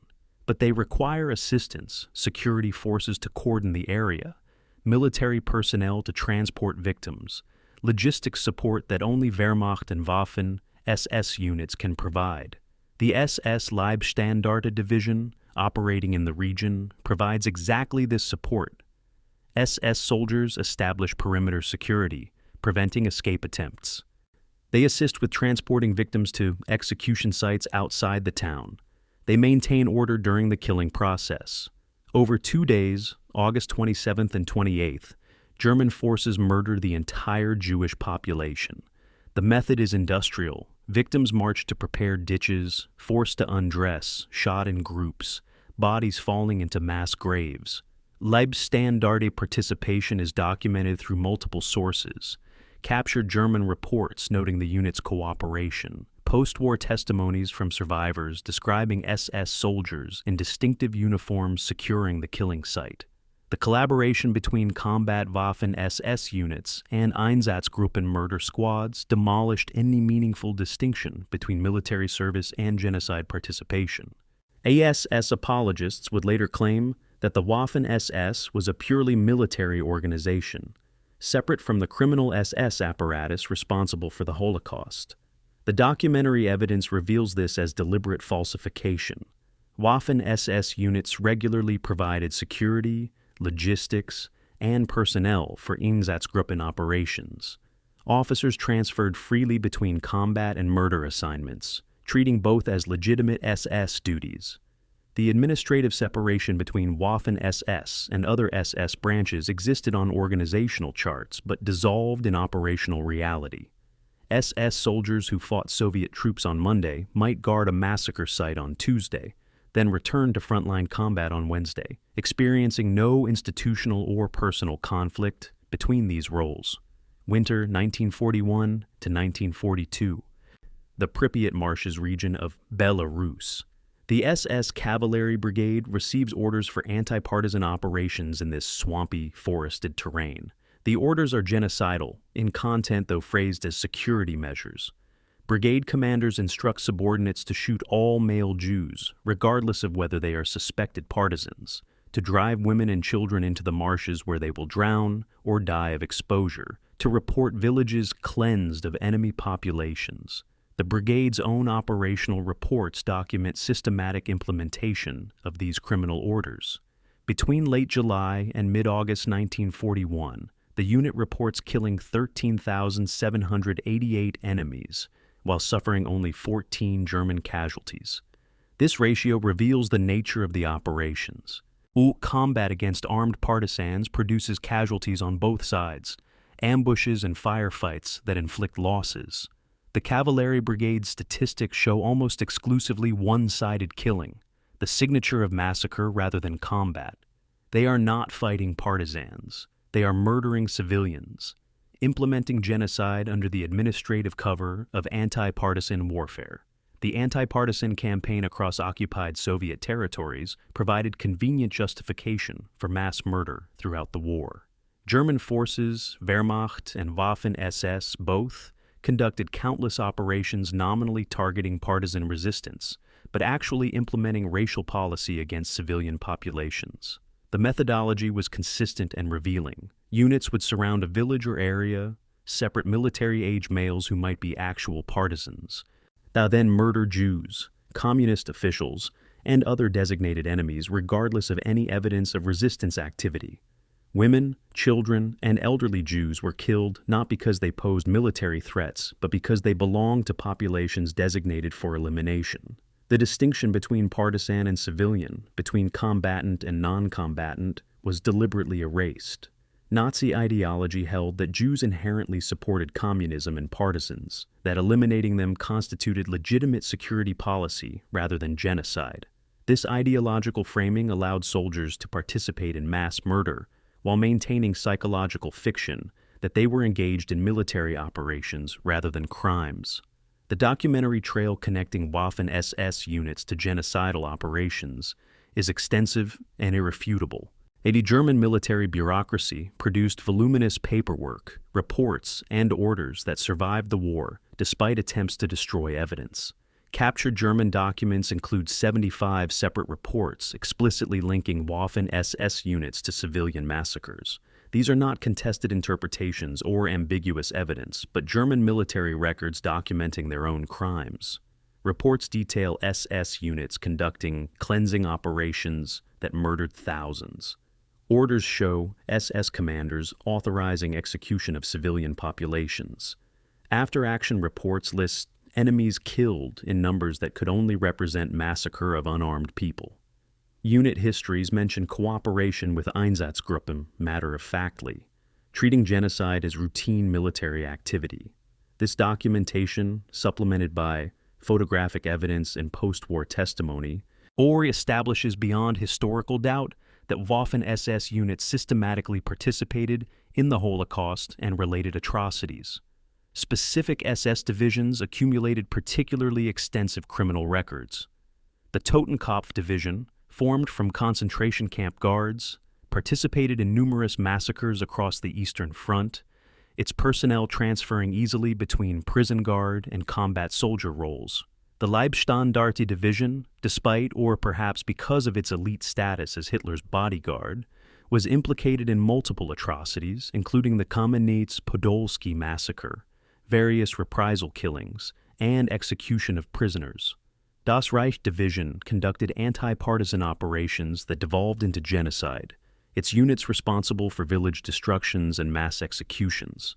The Wiking Division, despite its multinational composition of Germanic volunteers, participated in ethnic cleansing operations in Ukraine and southern Russia. The Cavalry Brigade's genocidal operations in Belarus made it one of the war's most criminal formations. Even divisions formed later in the war, when recruitment standards had declined and ideology might have mattered less, continued participating in atrocities. The pattern was institutional, not aberrational, embedded in organizational culture and operational practice. The question of individual responsibility within this system of collective criminality remains historically and morally complex. Not every Waffen-SS soldier personally murdered civilians. Many served in purely military roles, combat infantry or tank crews, who fought conventional battles against military opponents. Some SS soldiers refused participation in massacres, requesting transfers or simply not appearing when civilian killings were scheduled, and survived these refusals without execution or severe punishment. This evidence of choice, that soldiers could refuse atrocity participation and live, makes the crimes worse rather than better. It demonstrates that participation was voluntary at individual level, even when institutionally encouraged, that soldiers who murdered civilians made choices rather than following orders they believed would result in their deaths if refused. The institutional preparation, ideological indoctrination, and peer pressure made murder easier to rationalize and more likely to occur. But they did not eliminate moral agency. Waffen-SS soldiers who participated in atrocities made choices, and influenced heavily by training and circumstances, but choices nonetheless. This reality of agency within systematic evil is historically documented and morally essential to acknowledge. The legacy of these crimes would haunt the Waffen-SS's reputation permanently, despite decades of post-war efforts to portray the organization as purely military. The Kommissar executions, the Einsatzgruppen cooperation, the anti-partisan massacres, the systematic participation in the Holocaust created a historical record that no amount of apologetics could erase. These were not isolated incidents or the actions of rogue individuals. They represented institutional policy implemented systematically across multiple fronts over several years. The Waffen-SS fought as soldiers and murdered as executioners, all combining military operations with genocide so thoroughly that separating the two becomes impossible. Every battlefield success was achieved by an organization simultaneously committing the century's greatest crimes. Every demonstration of tactical courage came from units that also massacred defenseless civilians. This inseparability of military achievement and moral catastrophe defines the Waffen-SS historically, making any assessment that emphasizes one while minimizing the other fundamentally dishonest. The Commissar's death, and the deaths of millions like him, partisan and civilian, soldier and child, remains the organization's defining legacy, a record of criminality that no combat achievement can balance or redeem. January 19, 43, Kharkov, Ukraine. The temperature hovers around minus 20 degrees Celsius. SS Oberscharführer Michael Wittmann sits in the commander's position of a Tiger I heavy tank, one of the first production models delivered to SS units. The Tiger is extraordinary, mounting an 88mm gun capable of destroying any Soviet tank at ranges exceeding 2,000 meters, protected by frontal armor up to 100 millimeters thick that Soviet anti-tank weapons struggle to penetrate. Wittmann's tank is part of the Schwer SS Panzerabteilung 101, the heavy tank battalion attached to the Leibstandarte division. He has been training on the Tiger for 3 months, learning its capabilities and limitations, mastering the complex machinery. Today will be his first combat engagement in this vehicle. Soviet forces have launched a massive offensive, recapturing Kharkov and threatening to encircle German forces in southern Russia. Wittmann's battalion is rushing forward to stabilize the situation. He cannot know that he is about to begin a combat career that will make him the most successful tank commander in history, credited with destroying 138 enemy tanks before his death 18 months later. He represents something genuine about the Waffen-SS military development, that beneath the criminality and ideology, some SS formations achieved legitimate tactical excellence through rigorous training, superior equipment, and combat experience. This excellence would not excuse crimes, but it was real. The transformation of Waffen-SS divisions into elite armored formations occurred gradually through 1942 and 1943, and driven by Hitler's political favoritism and the organization's willingness to accept casualties while learning. After the disasters of winter 1941, surviving SS divisions rebuilt with priority access to equipment and replacements. Hitler authorized the upgrading of Leibstandarte, Das Reich, and Totenkopf from motorized infantry divisions to Panzergrenadier divisions, formations built around significant tank strength supplemented by mechanized infantry. This transformation required massive equipment allocations at a time when German war production struggled to meet demand. A typical Wehrmacht infantry division in 1942 might possess no tanks and rely on horse-drawn transport. A Wehrmacht Panzer division might field 150 to 200 tanks. The upgraded SS divisions received authorization for 450 tanks and assault guns, plus extensive motor transport, making them among the most powerfully equipped formations in German service. The equipment priority SS units enjoyed created significant resentment among Wehrmacht officers, but reflected Hitler's political logic. He trusted SS formations more than regular army units because of their personal loyalty and ideological commitment. He believed SS soldiers would fight harder and more reliably than Wehrmacht troops, an assumption with some basis given SS casualty acceptance. Providing SS divisions with the best equipment maximized their combat effectiveness, giving Hitler powerful military tools that were also politically reliable. The Tiger tank allocation exemplified this priority. Tiger production began in August 1942, with only 128 vehicles completed by year's end. SS units received their Tigers months before most Wehrmacht formations, despite many army commanders possessing superior tactical expertise. The Leibstandarte received 13 Tigers in December 1942. Das Reich and Totenkopf received similar allocations shortly afterward. Army Panzer divisions waited months longer, despite more urgent operational needs in some cases. The organizational structure of SS Panzer divisions maximized combat power while revealing resource lavishness that Wehrmacht units envied. A fully equipped SS Panzer division in mid-1943 included approximately 20,000 men, compared to Wehrmacht Panzer divisions averaging 15,000. The tank regiment typically fielded 200 to 250 Panzer IV medium tanks, 40 to 50 Panthers or Tigers, plus assault gun battalions adding another 50 to 70 armored vehicles. The Panzer Grenadier regiments included not just infantry, but extensive support, engineers, anti-tank battalions, reconnaissance units, all mechanized for mobility. Artillery battalions possessed self-propelled guns rather than towed weapons, enabling rapid position changes.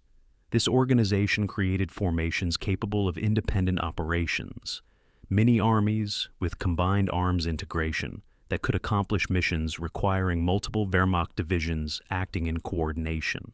The tactical doctrine SS Panzer divisions developed emphasized aggressive offense, rapid maneuver, and acceptance of casualties that more conservative commanders avoided.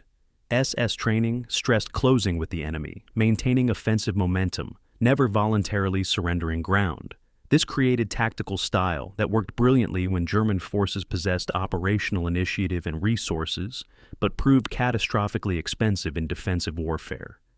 SS units attacked when Wehrmacht commanders would have defended, pressed forward when army units would have consolidated, accepted 30 to 40% casualties, accomplishing objectives that might have been achieved with 10% losses through more patient tactics. This aggressiveness sometimes produced spectacular results: breakthrough penetrations that shattered Soviet defenses, rapid advances that encircled enemy forces. It also produced casualty rates that made SS divisions perpetually under strength, requiring constant replenishment that diverted manpower from other units. Summer 1943. Operation Citadel, the Battle of Kursk. This represents the last major German offensive on the Eastern Front, and the largest tank battle in history. German forces attack a Soviet salient from north and south, attempting to encircle and destroy multiple Soviet armies. The southern pincer includes 3 SS Panzer divisions, Leibstandarte, Das Reich, and Totenkopf, organized as the 2nd SS Panzer Corps under Paul Hauser's command. These divisions spearhead the attack with approximately 600 tanks and assault guns, facing Soviet defenses including extensive minefields, anti-tank positions, and prepared fortifications. The battle becomes a grinding attrition struggle, German armor advancing slowly through multiple defensive lines, Soviet forces trading space for German casualties. On July 12th, near the town of Prokhorovka, the SS Panzer Corps engages Soviet 5th Guards Tank Army in what becomes the battle's climactic armored engagement. Approximately 800 German and Soviet tanks fight at close range in confusing, brutal combat. The battlefield becomes a graveyard of burning vehicles, destroyed tanks littering the landscape as far as observers can see. The Battle of Prokhorovka revealed both SS tactical capability and strategic irrelevance. At tactical level, the SS Panzer Corps demonstrated genuine excellence. German tanks destroyed Soviet armor at impressive rates, kill ratios favoring Germans by 3-to-1 or better. SS tank crews maneuvered effectively, coordinated with supporting infantry and artillery, maintained cohesion despite intense combat. Michael Wittmann personally destroyed 8 Soviet tanks on July 12th, adding to his growing tally. The SS divisions pushed Soviet defenses back several kilometers, captured numerous prisoners, and maintained combat effectiveness despite heavy fighting. Yet, strategically, Kursk represented failure. The offensive failed to achieve its objectives, Soviet defenses held. Despite enormous casualties, German losses could not be replaced while Soviet production continued accelerating. Hitler canceled Citadel in mid-July after learning of Allied landings in Sicily, withdrawing forces to address other threats. The SS Panzer Corps had fought brilliantly in tactical terms, but accomplished nothing strategically, demonstrating that tactical excellence without operational success or strategic relevance becomes merely impressive defeat. The training intensity that produced SS tactical expertise exceeded Wehrmacht standards significantly. SS tank crews spent an average of 100 hours more in training than Wehrmacht counterparts, additional time that translated into superior crew coordination and technical proficiency. SS tank commanders emphasized initiative at junior levels, empowering platoon leaders and individual tank commanders to exploit situations without waiting for higher authorization. Maintenance standards were rigorous, SS units consistently achieving higher mechanical readiness rates than Wehrmacht formations operating identical equipment. Unit cohesion benefited from the esprit de corps that SS institutional identity created, as soldiers believing themselves members of an elite organization and performing accordingly. Veterans rotated into training units to share combat experience with new recruits, creating institutional learning that improved tactical effectiveness over time. This professional development would have been admirable in a military organization serving legitimate purposes. In the Waffen-SS's case, it made war criminals more effective at their military missions while they simultaneously committed atrocities.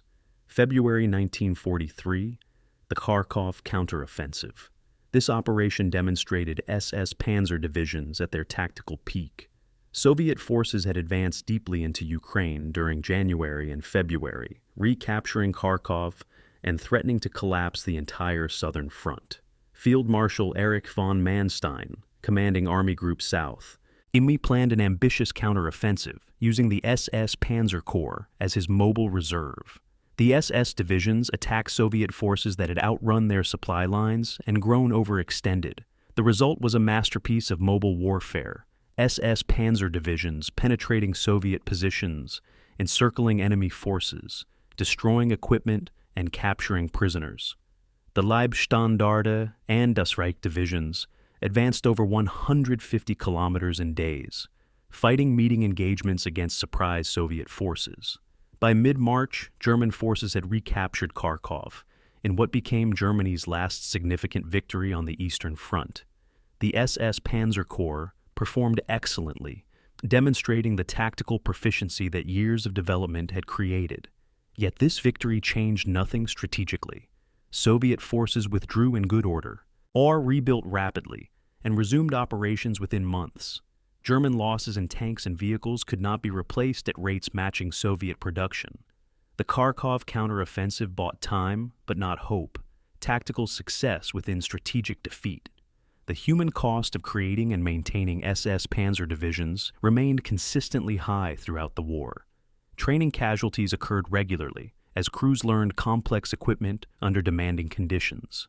Combat casualties averaged 30 to 40% during major operations, rates that regularly destroyed unit cohesion and required extensive replacements. The aggressive tactical doctrine that made SS units effective also made them expensive, spending lives and equipment at rates Wehrmacht commanders considered unsustainable. By late 1943, and the Leibstandarte had gone through complete replacements of its original personnel twice, meaning the soldiers wearing Leibstandarte insignia bore little connection to those who crossed the Soviet border in June 1941, except institutional identity and training standards. Das Reich and Totenkopf showed similar turnover. The SS Panzer divisions that fought in 1944 and 1945 were elite primarily through training and equipment rather than veteran experience. New soldiers elevated rapidly to elite status through institutional processes rather than years of service. The question of whether tactical excellence excuses or contextualizes criminality remains ethically straightforward, even as it is historically complex. The same SS Panzer divisions that fought brilliantly at Kursk and Kharkov also participated in atrocities throughout their service. The Leibstandarte, while developing into one of Germany's most effective armored formations, remained implicated in numerous war crimes, including civilian massacres and prisoner executions. Das Reich's combat record included both impressive tactical achievements and notorious atrocities, like the Oradour-sur-Glane massacre in France. The institutional identity that created tactical cohesion, the belief in elite status, the aggressive spirit, these were inseparable from the ideological framework that facilitated war crimes. The same training that produced Michael Wittmann's tank ace skills also instilled ideology that made SS soldiers willing participants in genocide. This is the essential tragedy and crime of the Waffen-SS, that genuine military capability was placed in service of genocide, that tactical excellence coexisted with moral catastrophe, that the same organization and often the same individuals demonstrated both professional competence and criminal brutality. The Panzer Grenadier elite were legitimate soldiers and war criminals simultaneously, their tactical achievements real but forever stained by the atrocities they committed and the regime they served. April 1943, Sarajevo, Bosnia.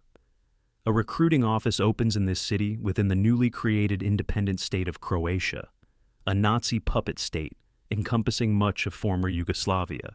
The recruiters are German SS officers, but they are seeking Bosnian Muslim volunteers for a new formation. It are the 13th Waffen Mountain Division of the SS Handschar. The recruitment appeals are extraordinary given Nazi racial ideology.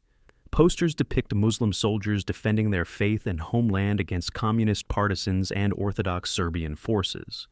German recruiters, representing a regime that views Slavs as subhuman and has murdered millions of Jews partly on racial grounds, are now actively recruiting Muslims for the SS, the organization supposedly reserved for racial elites.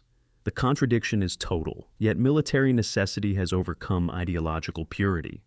Germany desperately needs manpower for occupation duties and anti-partisan warfare in the Balkans. Local Muslims and Germans share enemies, communist partisans and Serbian nationalists. This convergence of interests enables one of the war's most bizarre collaborations. Within months, approximately 21,000 Bosnian Muslims will volunteer, motivated by complex combinations of religious identity, anti-communist sentiment, local ethnic conflicts, and German promises of autonomy. They will wear SS uniforms, display the lightning bolt runes, and fight under German command while maintaining their religious practices and identity. The creation of this division represents the Waffen-SS's complete transformation from German racial elite to desperate multi-ethnic auxiliary force willing to recruit anyone who will fight. The military crisis driving this ideological inversion was severe and worsening throughout 1943.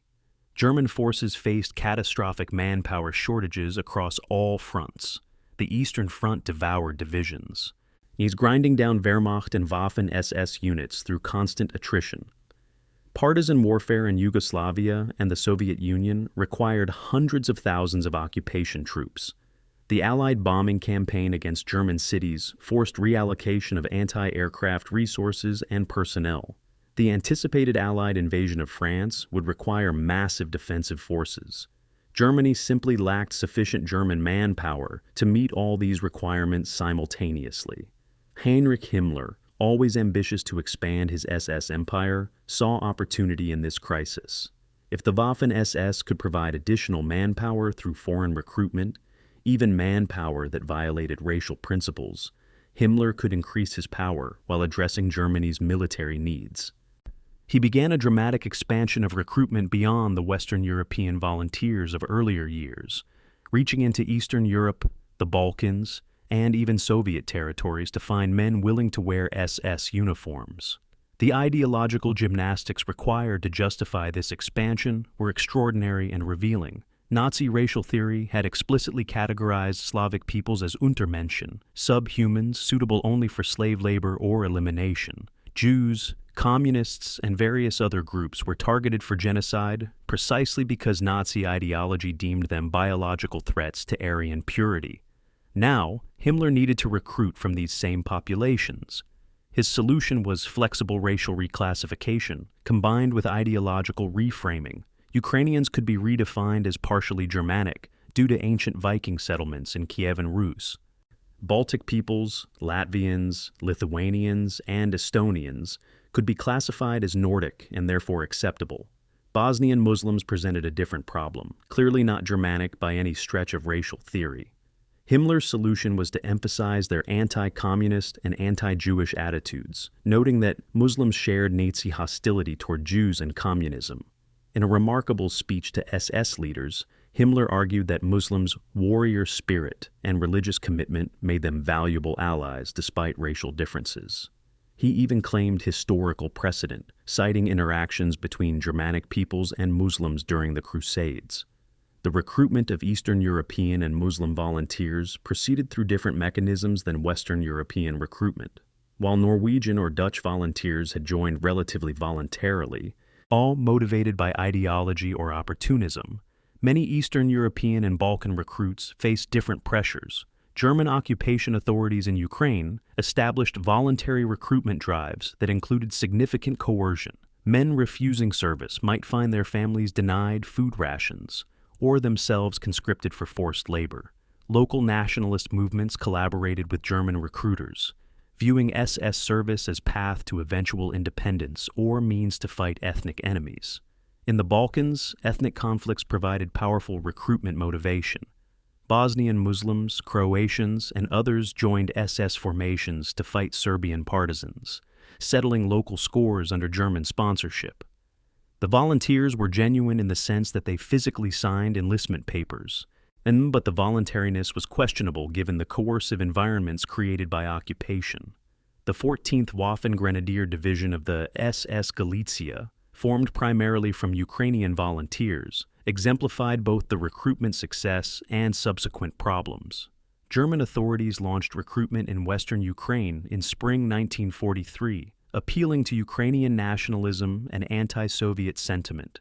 The response exceeded expectations, with over 80,000 men volunteering, from which approximately 14,000 were selected for the division.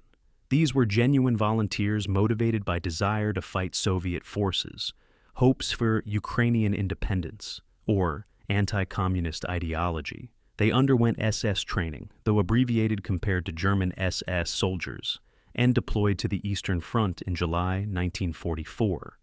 Their first major engagement was catastrophic. Soviet forces encircled and destroyed much of the division near the town of Brody, with perhaps 70% casualties in a single week.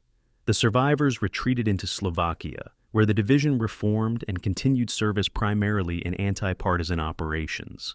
The Galicia Division's combat record was mixed, showing motivation in fighting Soviet forces, but also involvement in atrocities against Polish and Jewish civilians. Post-war Galicia veterans faced complex political status, some treated as Soviet traitors, others emigrating to Canada and other Western countries where their SS service created enduring controversy. The SS Handschar Division's operational history revealed the problems inherent in recruiting from ethnically and religiously diverse populations, with primarily local rather than ideological motivations. Training occurred in southern France, where German authorities attempted to integrate military instruction with ideological indoctrination. The effort largely failed. Bosnian Muslim soldiers proved more interested in fighting local enemies, Serbian partisans, and communist forces in Yugoslavia than in Nazi racial ideology. They maintained their religious practices, observing Ramadan and daily prayers, activities that confused German SS officers accustomed to secular military culture. In September 1943, several hundred Handschar soldiers mutinied during training, and killing several German officers before the revolt was suppressed. The mutiny revealed unreliability that would characterize many non-Germanic SS formations. Deployment to Yugoslavia in early 1944 proved equally problematic. Handschar soldiers fought effectively against Serbian partisans, sometimes with extreme brutality, motivated by ethnic and religious hatred rather than Nazi ideology. They proved far less reliable when deployed away from Bosnia against other enemies. Desertion rates approached 30 to 40% by mid-1944. The division became primarily an occupation and anti-partisan force rather than a frontline combat formation. Additional Muslim SS formations revealed similar patterns and problems. The SS Kama division, formed from Albanian Muslims, never achieved combat readiness, in dissolving in late 1944 as soldiers deserted en masse. Various Caucasian Muslim units, including formations of Tatars, Azerbaijanis, and others, showed minimal combat effectiveness and high desertion rates. The German attempt to weaponize Muslim populations against the Soviet Union largely failed, producing formations that were militarily ineffective and ideologically unreliable. These units did participate in atrocities, particularly against Jewish and Serbian civilian populations, but they contributed little to German military objectives. The recruitment effort consumed significant administrative resources, training capacity, and equipment for minimal return in combat effectiveness. The paradox of the SS recruiting from populations it simultaneously targeted for murder or enslavement was not lost on contemporaries. While Himmler recruited Ukrainians for SS Galicia Division, other SS units and German occupation authorities continued implementing policies of exploitation and murder in Ukraine. While appealing to Bosnian Muslims as religious allies, German authorities continued murdering Jews across the Balkans with SS participation. The cognitive dissonance was total, yet apparently manageable within Nazi ideological framework. Different populations could be simultaneously exploited in different ways, some for military manpower, others for slave labor, still others for extermination, depending on immediate German interests. The racial ideology that supposedly governed Nazi policy proved entirely flexible, bending to accommodate any expedient policy while maintaining rhetorical commitment to racial principles. By late 1944, the Waffen-SS had become almost unrecognizably different from the organization that invaded Poland in September 1939. Foreign volunteers and conscripts comprised more than half of total strength. The 28 divisions that existed on paper in late 1944 included only 10 that retained primarily German personnel and elite status. The others were various foreign volunteer formations, emergency divisions created from concentration camp guards and Air Force ground crews, and paper units that existed mainly in bureaucratic fiction. The SS runes that once supposedly signified racial elite now adorned soldiers from over a dozen nationalities, representing wildly different motivations, capabilities, and reliabilities. Some foreign units fought effectively. Baltic formations in particular showed genuine commitment when defending their homelands from Soviet reconquest. Others were militarily worthless, existing primarily to inflate SS strength statistics, while consuming resources better allocated elsewhere. The post-war fate of foreign SS volunteers varied dramatically by nationality and circumstances.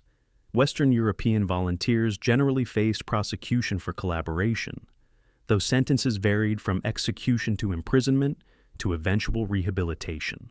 Eastern European volunteers faced harsher treatment when captured by Soviet forces, with many executed immediately or dying in labor camps. Those who surrendered to Western allies often faced forced repatriation to Soviet control, despite knowing they faced certain death. The Galicia Division members who reached Western Allied custody generated particular controversy. British and American authorities initially treated them as prisoners of war, eventually allowing many to emigrate to Canada and other countries. This decision created enduring political disputes, with Soviet authorities and others arguing that SS service should have disqualified them from refugee status. The Bosnian Muslim volunteers who survived returned to Yugoslavia, where many faced persecution under Tito's communist regime, their SS service making them doubly suspect as both religious believers and Nazi collaborators. The desperate crusade that recruited them ended in death, imprisonment, or permanent exile for most participants. The promised autonomy and religious freedom proving as illusory as Nazi ideology's other promises. These men had joined a genocidal organization, either in ignorance through coercion, or in pursuit of local objectives that made them willing to overlook German criminality. Their service implicated them in Waffen-SS crimes, even when they personally committed no atrocities, making them accomplices to genocide through their willingness to wear the uniform and serve the organization regardless of motivation. June 7, 1944, 200 hours. Near Caen, Normandy, 18-year-old Rainer Hartmann wakes to the sound of distant naval gunfire, a continuous rumbling like thunder that doesn't stop. He is a soldier in the 12th SS Panzer Division Hitlerjugend, having joined this formation directly from the Hitler Youth Organization just 3 months earlier. The Hitlerjugend Division is unique even among SS formations. Wardour comprised almost entirely of soldiers born in 1926, teenagers who have known only Nazi Germany, who were children when Hitler took power, who absorbed Nazi ideology as normal education rather than adult indoctrination. Yesterday, June 6th, Hartmann heard rumors that Allied forces had landed on the coast, but his company remained in reserve positions waiting for orders. Now, the orders arrive. His Panther tank battalion will move north to counterattack the invasion forces. Hartmann climbs into his Panzer IV tank, one of over 150 tanks in his division, preparing to engage the Canadian and British forces pushing inland from Juno Beach. He is terrified and exhilarated simultaneously.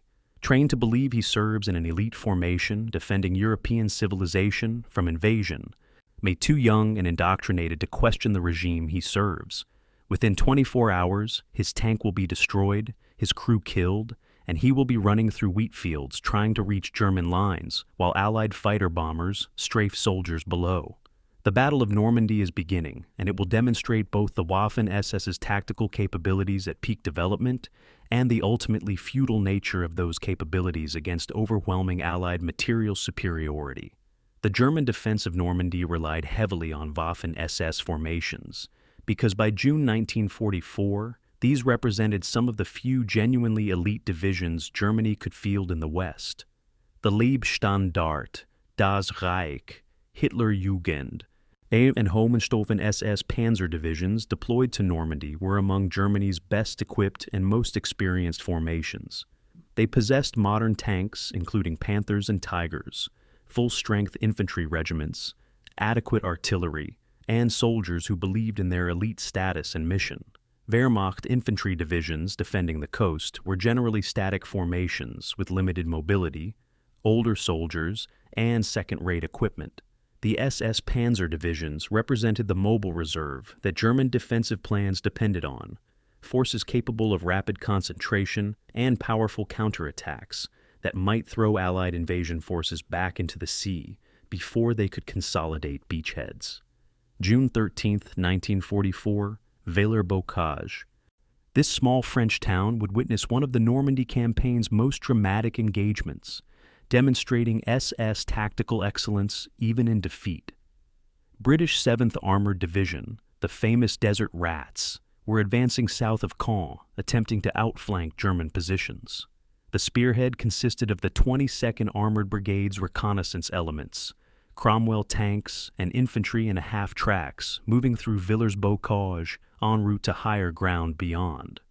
Unknown to British forces, SS Heavy Tank Battalion 501 had just arrived in the area, including 5 Tiger tanks commanded by SS Obersturmführer Michael Wittmann, now Germany's most famous tank ace.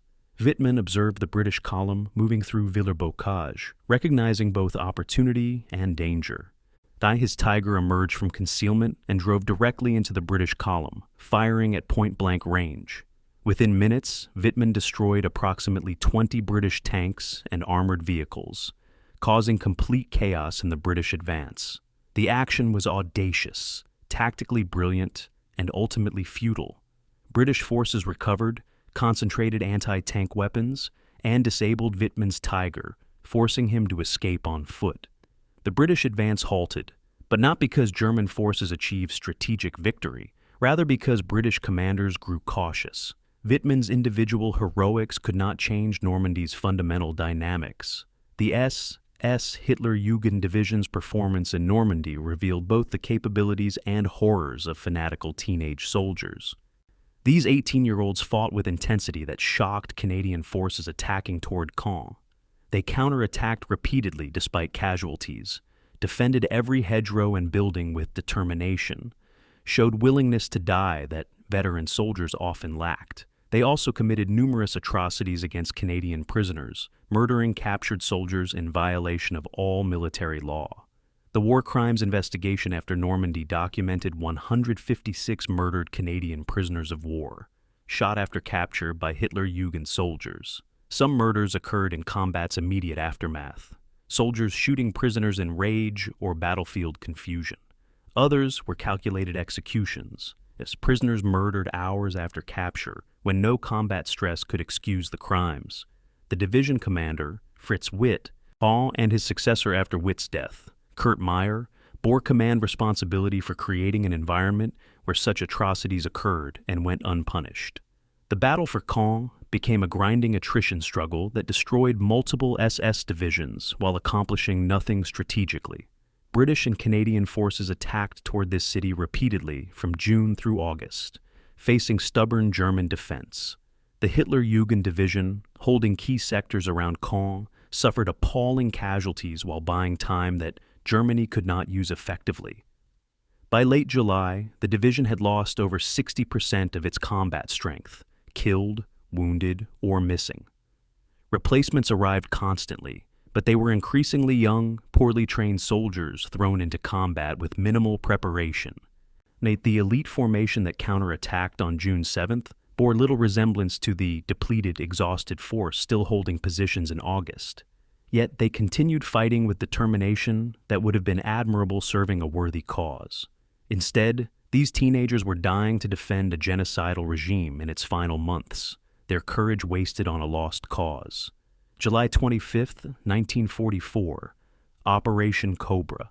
The Americans launched their breakout offensive from the Normandy beachhead, preceded by massive aerial bombardment. Approximately 1,500 heavy bombers carpet bomb a rectangular area 5 miles long and 1 mile deep, pulverizing German defensive positions.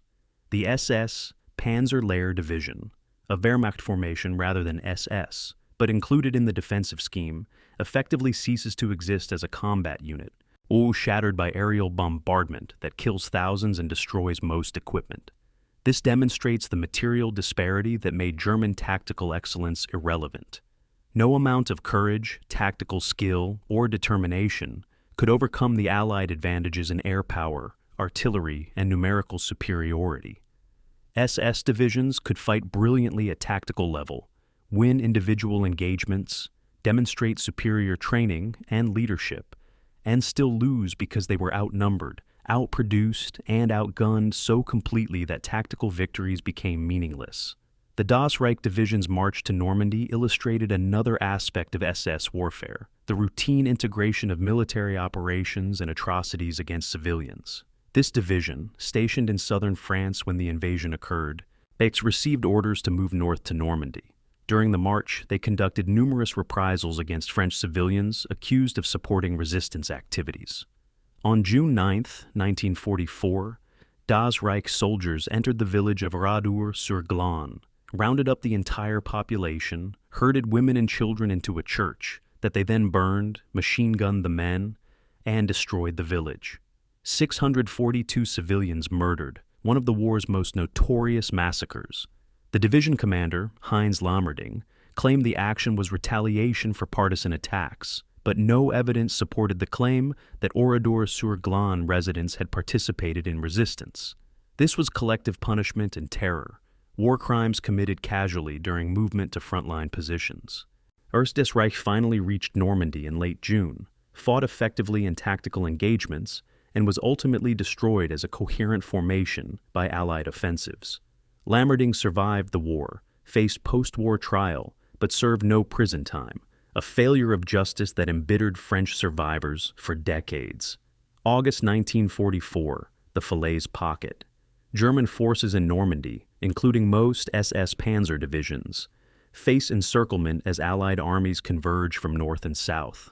The pocket becomes a killing ground, Allied artillery and aircraft slaughtering trapped German forces attempting to escape.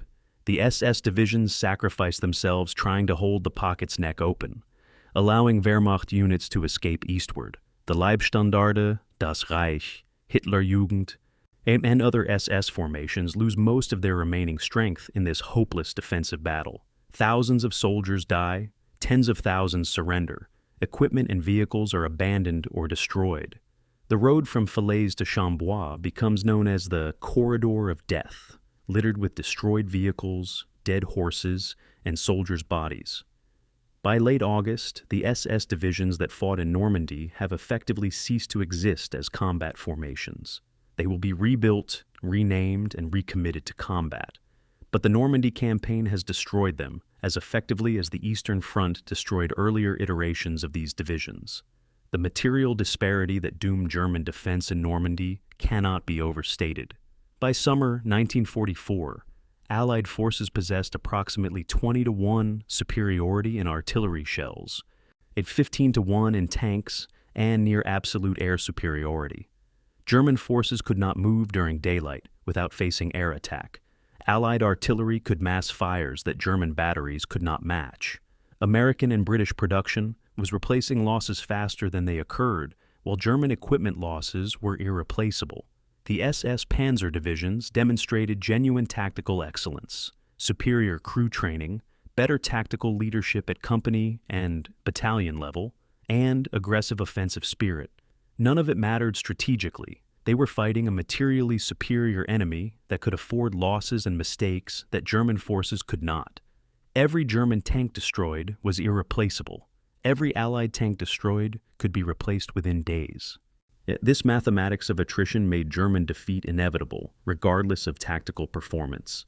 The Normandy campaign marked the beginning of the Waffen-SS's final phase, a descent from elite status to increasingly desperate defensive warfare using poorly trained replacements. The divisions that escaped Normandy were shadows of their former strength. The Leibstandarte, one of Germany's most elite formations, mustered fewer than 2,000 combat effectives by September 1944. Hitlerjugend had perhaps 1,500 soldiers remaining from its original 21,000 strength. These formations would be rebuilt by stripping other units, incorporating teenagers and older men, grabbing anyone wearing a uniform who could be reassigned to SS service. But the rebuilt divisions would never match the quality of the forces destroyed in France. The veterans were dead, the equipment destroyed, the replacement training abbreviated due to desperate circumstances. The Normandy campaign demonstrated that tactical excellence without strategic resources becomes merely impressive defeat, that courage and skill cannot overcome material disadvantage beyond a certain point, and that even elite formations can be ground down through attrition when the enemy possesses unlimited replacements and industrial capacity. The shield that attempted to protect Normandy shattered against Allied hammer blows, and Germany's last elite formations in the West were destroyed in the process. October 1944, Berlin. Heinrich Himmler reviews paperwork showing the Waffen-SS now comprises 38 divisions on organizational charts, a dramatic expansion from the 6 divisions that entered the Soviet Union in June 1941. Himmler feels satisfaction at this numerical growth, seeing it as validation of his vision for an SS empire rivaling the Wehrmacht. The reality behind the statistics would horrify any serious military analyst. Of those 38 divisions, perhaps 6 or 7 retain genuine combat effectiveness and elite status. Another 10 might function adequately in defensive operations with proper support.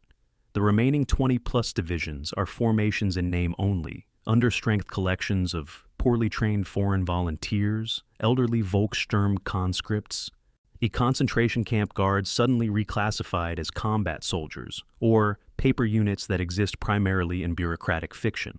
The average SS division strength has declined from 19,000 men in 1942 to perhaps 8,000 in late 1944.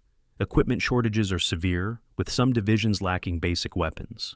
The Waffen-SS is simultaneously at its largest numerical size and its lowest average quality, a hollow expansion that disguises catastrophic deterioration behind inflated statistics. The quality stratification within the late war Waffen-SS created an organization more diverse than any other military formation in history. At the top tier remain the surviving elite panzer divisions, Leibstandarte, Das Reich, Hohenstaufen, Frundsberg, and a few others. These units, though repeatedly destroyed and rebuilt, maintain some continuity of leadership and training standards. They still receive priority for equipment and replacements. Soldiers wearing these divisions' insignia could credibly claim membership in elite formations, though the 18-year-old recruit joining in October 1944 bore little resemblance to the veteran who wore the same insignia in June 1941. The second tier included reliable but not elite formations, various infantry and panzer grenadier divisions that could be trusted for defensive operations and limited offensives. The third tier comprised the foreign volunteer and conscript divisions, formations of questionable reliability and minimal combat effectiveness. The Indian Legion, now officially known as the Free India Legion and later as the Waffen Grenadier Regiment der SS Indische Nummer 1, represented perhaps the most bizarre and militarily useless SS formation. Formed from Indian prisoners of war captured in North Africa who agreed to fight against British forces, the Legion never exceeded 3,000 men and never saw significant combat. The unit existed primarily for propaganda purposes, demonstrating the global reach of anti-British sentiment and the supposed universal appeal of National Socialism. German authorities paraded the Indian Legion soldiers in propaganda films, emphasizing that even colonial subjects of the British Empire recognized German superiority. The reality was pathetic. Most Indian volunteers had joined to escape POW camps, had no commitment to Nazi ideology, and deserted at first opportunity. The unit spent years in garrison duty in the Netherlands, never deployed to frontline combat, and finally dissolved in late 1944 with surviving soldiers scattering or being captured. This formation's existence in official ESS order of battle demonstrated the organization's descent into absurdity. The 33rd Waffen-Grenadier Division of the SS Charlemagne, formed from French volunteers, provides a more tragic example of late-war SS formations. Created in late 1944 from the remnants of earlier French volunteer units, Charlemagne eventually numbered perhaps 7,000 men, mostly French fascists and collaborators who had committed themselves too completely to German cause to contemplate surrender. The division deployed to the Eastern Front in early 1945, defacing Soviet forces in Pomerania. The unit was quickly destroyed, suffering approximately 80% casualties within weeks. Survivors retreated toward Berlin, where perhaps 300 French SS volunteers participated in the final defense of the city. These men fought with suicidal determination, knowing they faced execution if captured by Soviets or French forces. The final French SS soldiers were among the last defenders of the Reichstag, dying in the rubble of Berlin, defending a regime and ideology utterly foreign to France. Their courage was wasted on a genocidal cause, their determination serving only to extend by hours or days a war already lost. The SS Hitlerjugend Division's trajectory from elite formation to last-ditch garrison illustrates the broader quality collapse. The division that counterattacked in Normandy in June 1944 consisted of intensively trained 18-year-olds led by combat-experienced officers, equipped with modern tanks and weapons. That formation was destroyed by September 1944. The division was rebuilt using 16-year-old boys and elderly men, soldiers who received perhaps 4 weeks of training before deployment. The rebuilt Hitlerjugend bore no resemblance to the original, except name and insignia. By December 1944, the division mustered perhaps 15,000 men on paper, but could field fewer than 8,000 combat effectives. Equipment was mixed, some modern Panthers alongside obsolete Panzer IVs and captured French tanks. This was the elite formation committed to the Ardennes offensive, not expected to perform at the same level as the original Hitlerjugend, despite completely different composition and preparation. The conscription of ethnic Germans from occupied territories fundamentally changed the volunteer character of Waffen-SS service. Beginning in 1943, German authorities began forcibly drafting ethnic Germans, Volksdeutsche, from Romania, Hungary, Yugoslavia, and other territories. These men had no connection to Germany beyond distant ancestry, spoke German poorly if at all, had no commitment to Nazi ideology, and were forced into SS uniforms at gunpoint. Some became competent soldiers through training and experience. Most remained reluctant conscripts looking for any opportunity to desert or surrender. The presence of forced conscripts in SS formations complicated post-war justice, all creating genuine ambiguity about individual responsibility. A Volksdeutsche conscript from Romania who served in an SS unit for 4 months before deserting bears limited moral responsibility compared to a German volunteer who joined in 1939 and spent 6 years implementing criminal orders. Yet both wore the same uniform and served in the same organization. The administrative fiction of late-war SS expansion became increasingly absurd by early 1945. Multiple divisions existed only on paper, organizational designations without corresponding soldiers or equipment. The 38th SS Grenadier Division Nibelungen existed primarily as a training establishment rather than a combat unit. The 37th SS Volunteer Cavalry Division Lutzow was formed in February 1945 and destroyed within weeks without ever achieving combat effectiveness. Various Waffen-Grenadier divisions formed from concentration camp guards, police units, and Air Force ground crews dissolved almost immediately upon contact with enemy forces. These formations inflated SS strength statistics while consuming administrative resources and diverting scarce equipment better allocated to units that could actually fight. The contrast between elite and paper divisions was stark and consequential. The Leibstandarte, even in its depleted, rebuilt state, remained a formidable combat formation that Allied commanders respected. Intelligence reports warned against underestimating Leibstandarte units, noting their superior training and aggressive tactics. Simultaneously, intelligence reports dismissed multiple other SS divisions as militarily irrelevant, formations that could be ignored or brushed aside without significant effort. This quality disparity made the overall SS strength statistics meaningless for military planning. Reporting that Germany had 38 SS divisions conveyed no useful information if 6 were elite, 10 were adequate, and 22 were worthless. The organizational expansion that Himmler viewed as triumph was actually disaster, creating administrative burden and wasting resources while providing minimal military benefit.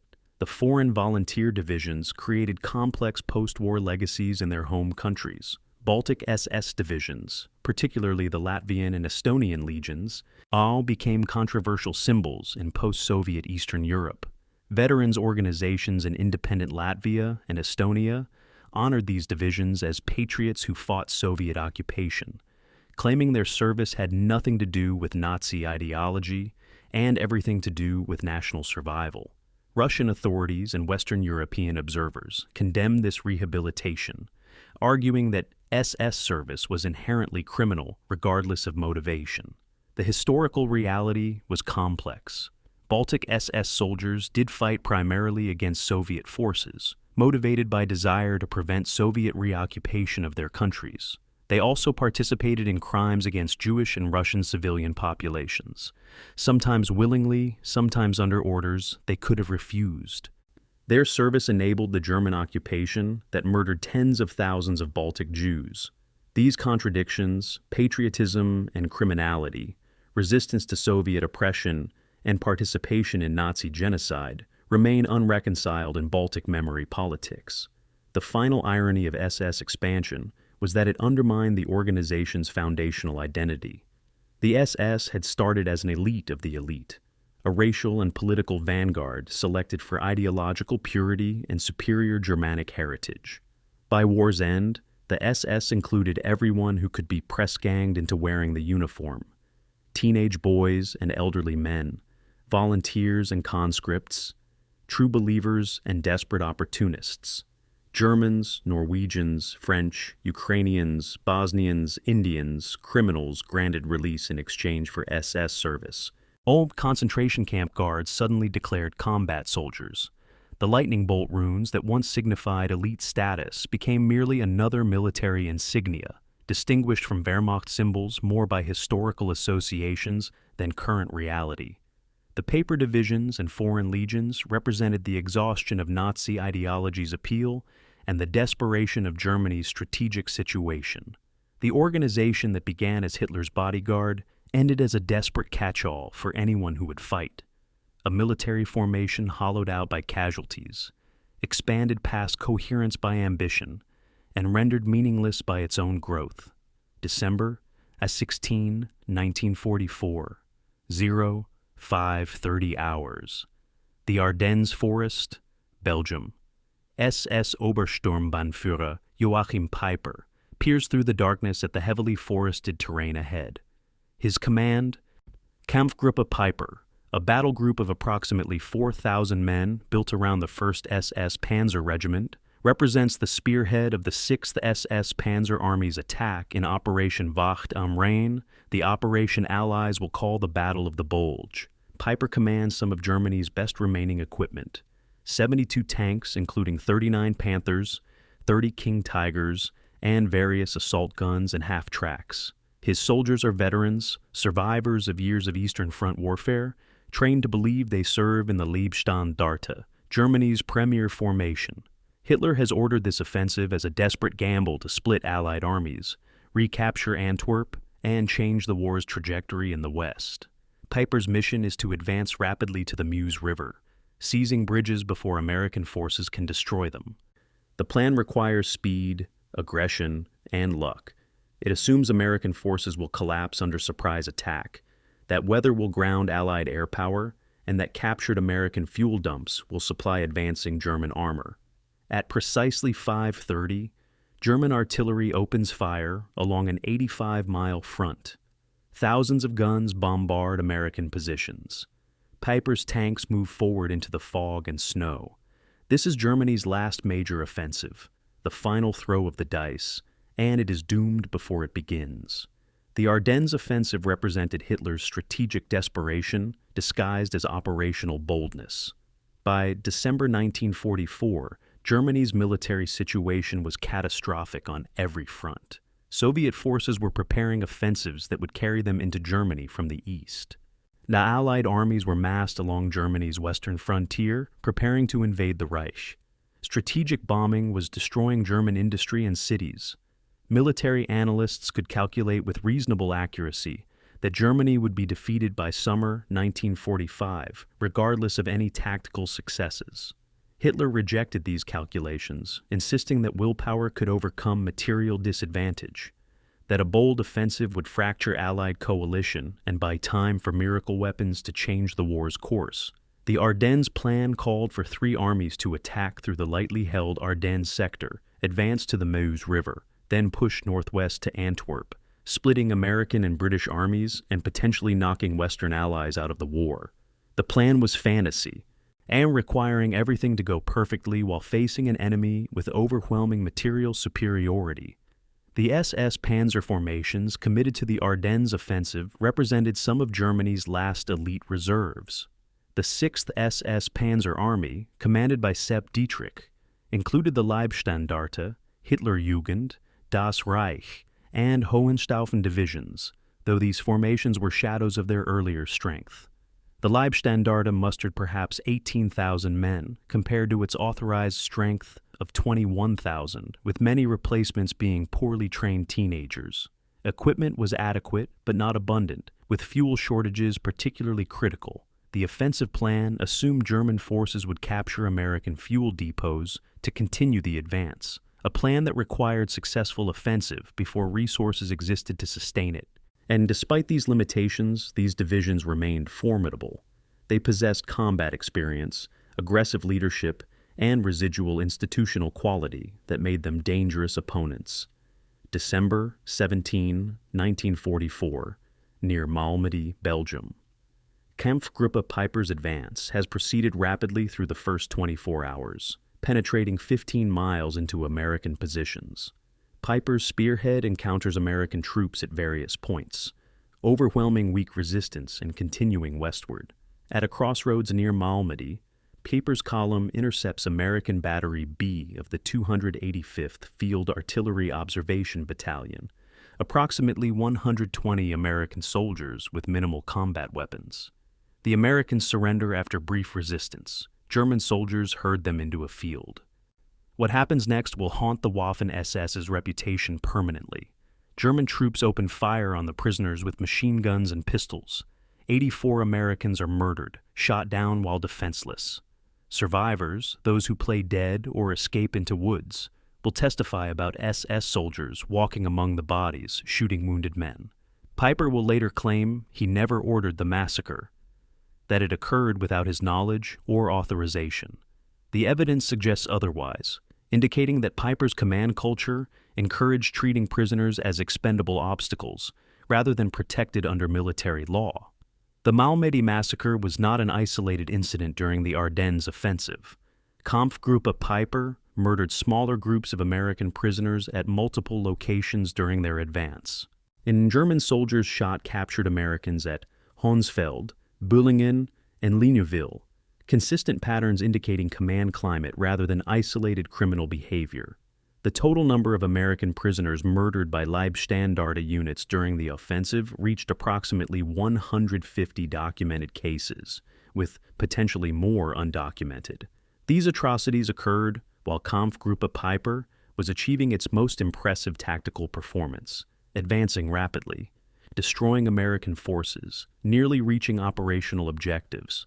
The soldiers committing war crimes were simultaneously demonstrating combat effectiveness, revealing the persistent Waffen-SS pattern of military proficiency combined with criminal behavior. December 19 to 20, 1944, Stoumont, Belgium. Piper's spearhead reaches this town, that just 5 miles from the Meuse River, closer to success than any other German formation during the offensive. Then everything stops. American reinforcements arrive, blocking further advance.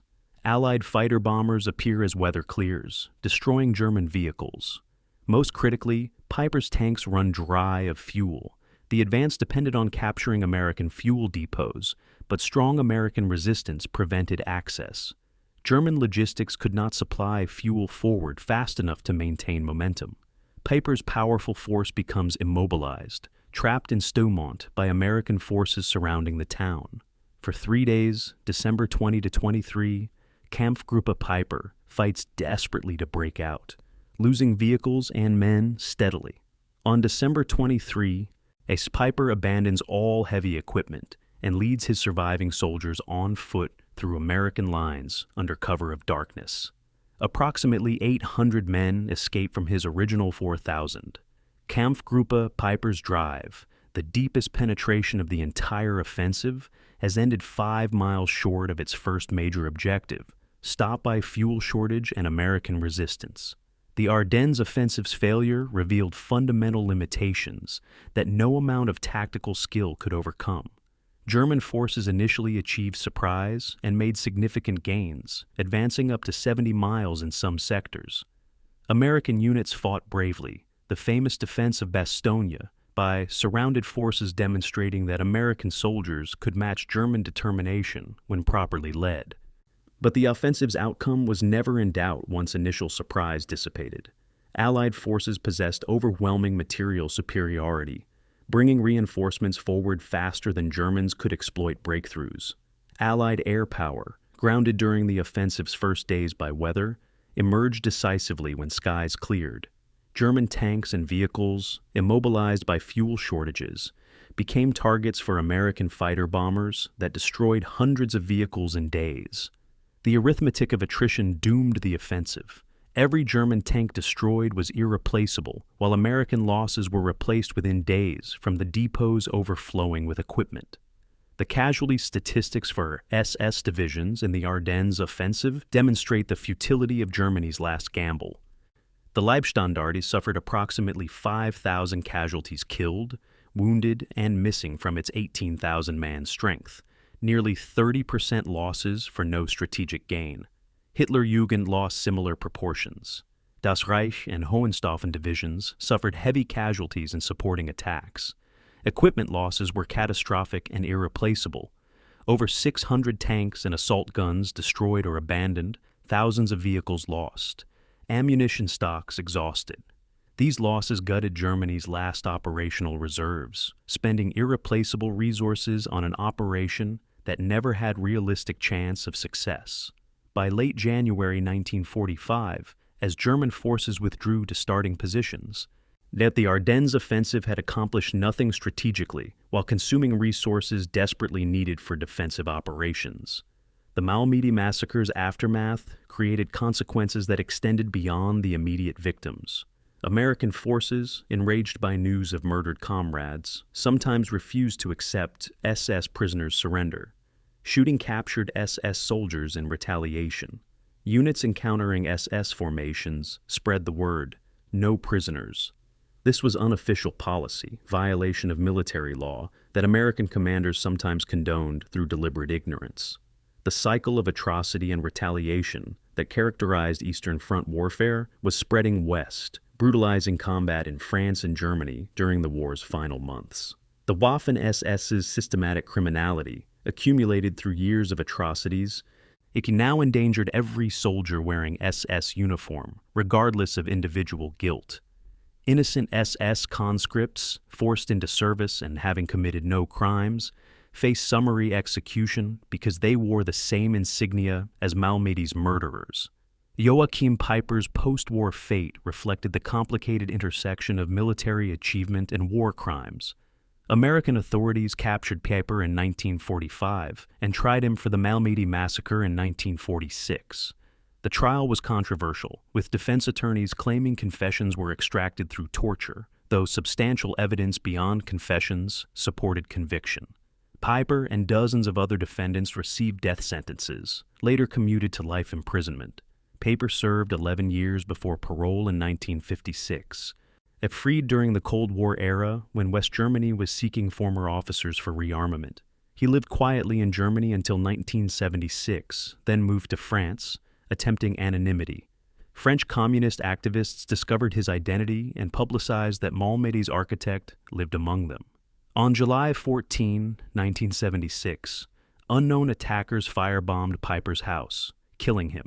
The murder was never solved, but responsibility likely lay with French resistance veterans or communist activists who viewed Piper as unpunished war criminal. His death, decades after his crimes, demonstrated that some SS atrocities remained unreconciled, that victims and survivors never forgot, that military achievement did not excuse criminality.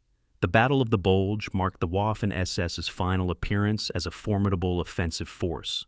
Yet the divisions that fought in the Ardennes would fight again in defensive battles during the war's final months, but they would never again mass for major offensive operations. The offensive demonstrated that tactical skill, aggressive leadership, and determination could achieve initial success, but could not overcome material disadvantage and strategic impossibility. The SS Panzer divisions fought effectively by tactical measures, advancing rapidly, overcoming resistance, demonstrating the combat proficiency that years of development had created. They also committed systematic atrocities, murdering prisoners and civilians, perpetuating criminality that had characterized their operations since Poland. The Ardennes offensive was the Waffen-SS in microcosm, tactically impressive and morally catastrophic. Militarily effective and criminally brutal, demonstrating combat capability while perpetrating war crimes. It was their last offensive, and in many ways their epitaph, a final demonstration that excellence in warfare does not equal moral righteousness, that tactical success can serve strategic folly, and that military proficiency means nothing when placed in service of genocide and tyranny. February 12, 1945. Budapest, Hungary.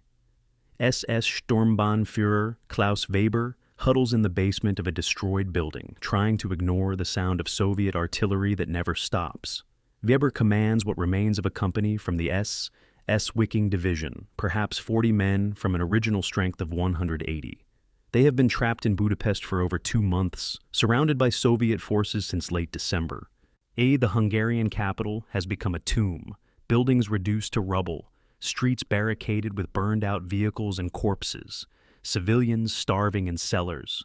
Hitler ordered Budapest held at all costs, declaring it a fortress city that must never surrender. The defense is pointless, strategically meaningless, but SS units obey orders even when those orders guarantee death. Weber knows his company will not survive. Food is nearly gone, ammunition critically low, casualties mounting daily from Soviet bombardment. Tonight, the garrison will attempt a breakout, a desperate effort to escape the encirclement and reach German lines 70 kilometers west. Weber briefs his soldiers, knowing most will die in the attempt. They are no longer fighting for victory or even survival of the Reich. They are fighting because surrender to Soviet forces means probable death in prison camps, because their training emphasized never surrendering, because they literally have nowhere else to go. The breakout begins at midnight. Of the approximately 35,000 German and Hungarian troops attempting escape, fewer than 700 will survive to reach German lines. Weber will not be among them. His body will be found in a Budapest street, killed by Soviet machine gun fire during the breakout's first hour. The siege of Budapest represented one of the Eastern Front's most destructive urban battles, a savage contest that consumed 2 SS divisions in strategically meaningless defense. Soviet forces encircled Budapest on December 26, 1944, trapping the German 9th SS Mountain Corps, comprising the 8th SS Cavalry Division, Florian Geyer, and 4th SS Polizei Panzergrenadier Division, plus various Hungarian units, approximately 45,000 troops total. Hitler declared Budapest a fortress and ordered fanatical defense, viewing the city's fall as unacceptable symbolic defeat. The trapped forces endured 2 months of siege warfare, fighting house to house, subsisting on diminishing supplies, suffering constant artillery bombardment. Relief attempts by German forces failed repeatedly, unable to break through Soviet encirclement. By February, the garrison situation was hopeless, ammunition nearly exhausted, soldiers starving, wounded dying without medical supplies. The attempted breakout on February 11th became a massacre. Soviet forces annihilating the escaping columns with prepared artillery and machine gun fire. The two SS divisions ceased to exist, destroyed utterly for no strategic purpose beyond Hitler's refusal to accept reality. March 6, 1945, Lake Balaton, Hungary. Germany launches its final major offensive of the war, Operation Frühlingserwachen, Spring Awakening. The objective is to recapture Hungarian oil fields near Lake Balaton and push Soviet forces away from Vienna. The 6th SS Panzer Army, rebuilt after Ardennes losses and transferred from the Western Front, spearheads the attack with approximately 50,000 troops and 800 tanks. This represents Germany's last offensive-capable armored force, scraped together from depleted divisions, equipped with final production from factories about to be overrun. The offensive begins with initial success, SS Panzer divisions advancing several kilometers against surprise Soviet forces. Then Soviet defenses stiffen, reserves arrive, and German momentum stops. The spring thaw begins, turning Hungarian plains into impassable mud that immobilizes German armor. Within 10 days, the offensive has failed completely, achieving negligible territorial gains at catastrophic cost. The 6th SS Panzer Army loses approximately 40,000 casualties and 500 tanks, losses Germany cannot replace. Soviet forces immediately counterattack, driving German forces back toward Vienna. The final German offensive has accomplished nothing except accelerating the Reich's collapse. As Hitler's rage at the 6th SS Panzer Army's failure in Hungary revealed his deteriorating mental state and the breakdown of his relationship with the Waffen-SS. Learning of the Lake Balaton retreat, Hitler ordered that SS divisions involved be stripped of their cuff titles, the distinctive armbands bearing unit names that SS soldiers wore as badges of honor. The Leibstandarte, Das Reich, and other divisions that had served him since Poland were to have their insignia removed as punishment for alleged cowardice.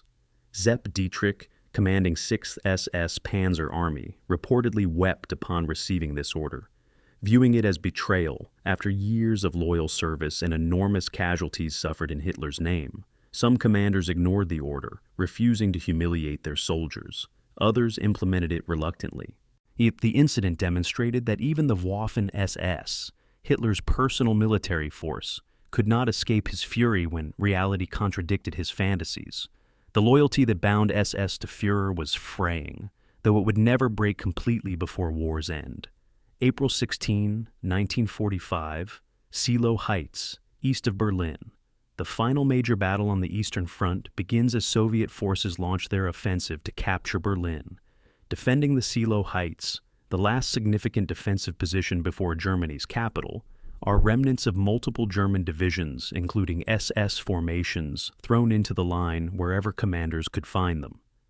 The Nordland Division, comprising Scandinavian volunteers and German replacements, holds positions in this sector. The Soviet assault begins with bombardment from over 40,000 artillery pieces, the most intense artillery barrage in history. For 30 minutes, Soviet guns fire into German positions, attempting to pulverize defenses before the infantry assault. Then, Soviet forces attack, waves of infantry supported by thousands of tanks. The German defense is determined but futile, outnumbered 10-1, outgunned 20-1. Soviet forces accept enormous casualties, losing over 30,000 dead in 3 days. But they possess unlimited replacements while German losses are final. By April 19, Soviet forces have broken through German defenses. Berlin lies open. The last obstacle protecting Hitler's capital has fallen. The final battles in Germany revealed Waffen-SS formations fighting with suicidal determination for a cause already lost. Rational military calculations suggested surrender or retreat to minimize casualties. SS units generally chose to fight, holding positions until destroyed, counterattacking despite impossible odds, defending ruins that had no strategic value. Multiple factors motivated this behavior: Ideological indoctrination, particularly in younger soldiers, created belief that surrender was betrayal. Fear of Soviet captivity motivated desperate resistance. SS soldiers knew their organization's crimes guaranteed harsh treatment if captured by Red Army. Unit cohesion and esprit de corps drove soldiers to stand with comrades even when individually they might have surrendered. Most fundamentally, many SS soldiers literally had nowhere to go. Surrender meant probable death in Soviet camps. Continued fighting offered at least the illusion of purpose. The Nordland Division's final battle in Berlin exemplified this desperate determination. The division, reduced to perhaps 3,000 combat effectives from its original 15,000 strength, participated in Berlin's defense starting in late April 1945. The soldiers were a mixed collection of Scandinavian volunteers, German replacements, and foreign SS conscripts. They fought in the city center, defending government buildings and key intersections against overwhelming Soviet forces. On April 28, Nordland elements held positions near the Reichstag, fighting literally in Hitler's bunker's shadow. A famous photograph from this period shows an SS Sturmmann of Nordland manning an anti-tank weapon in Berlin rubble, the image of fanatical last-ditch resistance.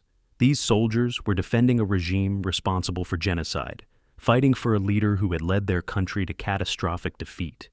Yet they continued fighting with determination that would have been admirable in a worthy cause. By May 1st, the Nordland Division had been destroyed, its survivors killed or captured, its final battle ending in the ruins of the regime it served. The mass surrender westward by German forces in the war's final weeks revealed rational calculation, overcoming ideology for many SS soldiers. Facing certain Soviet captivity in the east, or possible American/British captivity in the west, German units including SS formations retreated desperately westward, hoping to surrender to Western allies. The SS Frundsberg Division, fighting on the Eastern Front in early April, conducted fighting withdrawal westward for 3 weeks, sacrificing rear guards to allow the main body to escape Soviet pursuit. By early May, the division crossed into areas under American control and surrendered, choosing Western captivity over Soviet revenge. Similar calculations motivated thousands of SS soldiers in the war's final days. Those who succeeded in reaching Western Allied lines faced uncertain but generally survivable captivity. Those who fell into Soviet hands faced imprisonment, forced labor, and high mortality rates. The final defensive battles demonstrated the ultimate futility of tactical excellence without strategic purpose. The SS divisions fought effectively by tactical standards even in April to May 1945, conducting coordinated defenses, executing counterattacks, demonstrating fire discipline, and unit cohesion. These tactical successes accomplished nothing. A well-executed defensive battle might delay Soviet advance by hours or a day. But the outcome was inevitable. Germany was being overrun from east and west simultaneously. Its cities destroyed by bombing, its industry ruined, its population exhausted. The SS divisions fighting desperate rearguard actions were defending a corpse, attempting to postpone the inevitable by hours or days. Their soldiers' courage was real but wasted, their determination admirable but pointless, and their sacrifice meaningless except as demonstration that military proficiency divorced from strategic reality becomes mere spectacle. April 30th, 1945. Berlin. Adolf Hitler commits suicide in his bunker, ending the regime that created the Waffen-SS. The news spreads slowly through German forces still fighting. Some soldiers view Hitler's death as release from obligation, surrendering immediately. Others continue fighting, either unaware of Hitler's death or viewing their oath as binding regardless. SS units generally continue resistance longer than Wehrmacht formations, ideology, and fear of Soviet captivity overcoming the news that their Führer was dead. The final organized resistance in Berlin ends May 2, 1945, as remaining German forces surrender. Small groups of SS soldiers, particularly from foreign volunteer units with nowhere to return, continue fighting guerrilla style for days more. The last confirmed combat involving SS units in Berlin occurs May 8th, hours before Germany's final unconditional surrender takes effect. The casualty statistics for the Waffen-SS's final months are staggering and largely pointless. Approximately 150,000 SS soldiers died between January and May 1945, killed in defensive battles that accomplished nothing strategically. Divisions were destroyed and reformed repeatedly. Unit designations maintained even when personnel bore no connection to original formations. The Leibestandarte, Das Reich, and other elite divisions ceased to exist as coherent formations, reduced to battle groups, then companies, finally scattered survivors. The foreign volunteer divisions generally dissolve faster, higher desertion rates reflecting weaker commitment. The teenage and elderly conscripts impressed into SS service in 1945's desperate manpower, scraping proved as ineffective as expected. Combat effectiveness nearly zero, casualties high. The paper divisions that existed only in organizational charts disappeared without trace, administrative fictions evaporating as Germany collapsed. By May 8, 1945, the Waffen-SS existed only in scattered prisoners of war and fugitives attempting to escape justice, the organization that began as Hitler's bodyguard, ending in defeat as total as the regime it served. The Endkampf, the final battle, had been lost before it began. And the defenders of Germany's last days had died for nothing except prolonging war's agony and their own regime's atrocities a few final weeks. May 2nd, 1945, near Lübeck, northern Germany. Hauptsturmführer Hans Müller faces the most important decision of his life. His SS Panzergrenadier Company, reduced to 38 men from its original 180, is retreating north toward the Baltic coast, with thousands of other German soldiers fleeing the Soviet advance. They are 5 kilometers from British lines, perhaps 15 kilometers ahead of Soviet forces pursuing from the east. Müller's soldiers are exhausted, having fought continuously for 2 months, but they can still march. The choice before Müller is simple and existential. Continue west and surrender to British forces, or stop here and wait for Soviet capture. His soldiers are SS, wearing the distinctive collar insignia and blood group tattoos that identify them unmistakably. Surrendering to British forces means probable imprisonment, possibly war crimes trials depending on individual records, but likely survival. Surrendering to Soviet forces means almost certain death, either immediate execution or slow death in Siberian labor camps. Müller knows what SS units did in the Soviet Union. He commanded rear area security operations that included anti-partisan sweeps. He never personally murdered civilians, or so he tells himself, but his unit participated in operations that resulted in civilian deaths. The Soviets will not distinguish between SS combat soldiers and Einsatzgruppen murderers. The uniform is damning enough. Müller orders his company to continue west. They will surrender to the British. The final weeks of World War II in Europe created divergent fates for German soldiers, depending entirely on geography and choice. Wehrmacht and SS units in the West generally surrendered to American, British, or French forces, facing prisoner of war status that, while unpleasant, offered reasonable survival chances. German forces in the East faced Soviet captivity, which was frequently fatal. Of approximately 3 million German soldiers captured by Soviet forces, approximately 1 million died in captivity from starvation, disease, exposure, execution, or forced labor. The mortality rate in Soviet captivity approached 35%. By contrast, only approximately 40,000 German prisoners died in American and British captivity from 3 million captured, a mortality rate under 3%. These statistics created powerful incentive for German forces to surrender west rather than east, leading to mass retreats toward American and British lines in April and May 1945.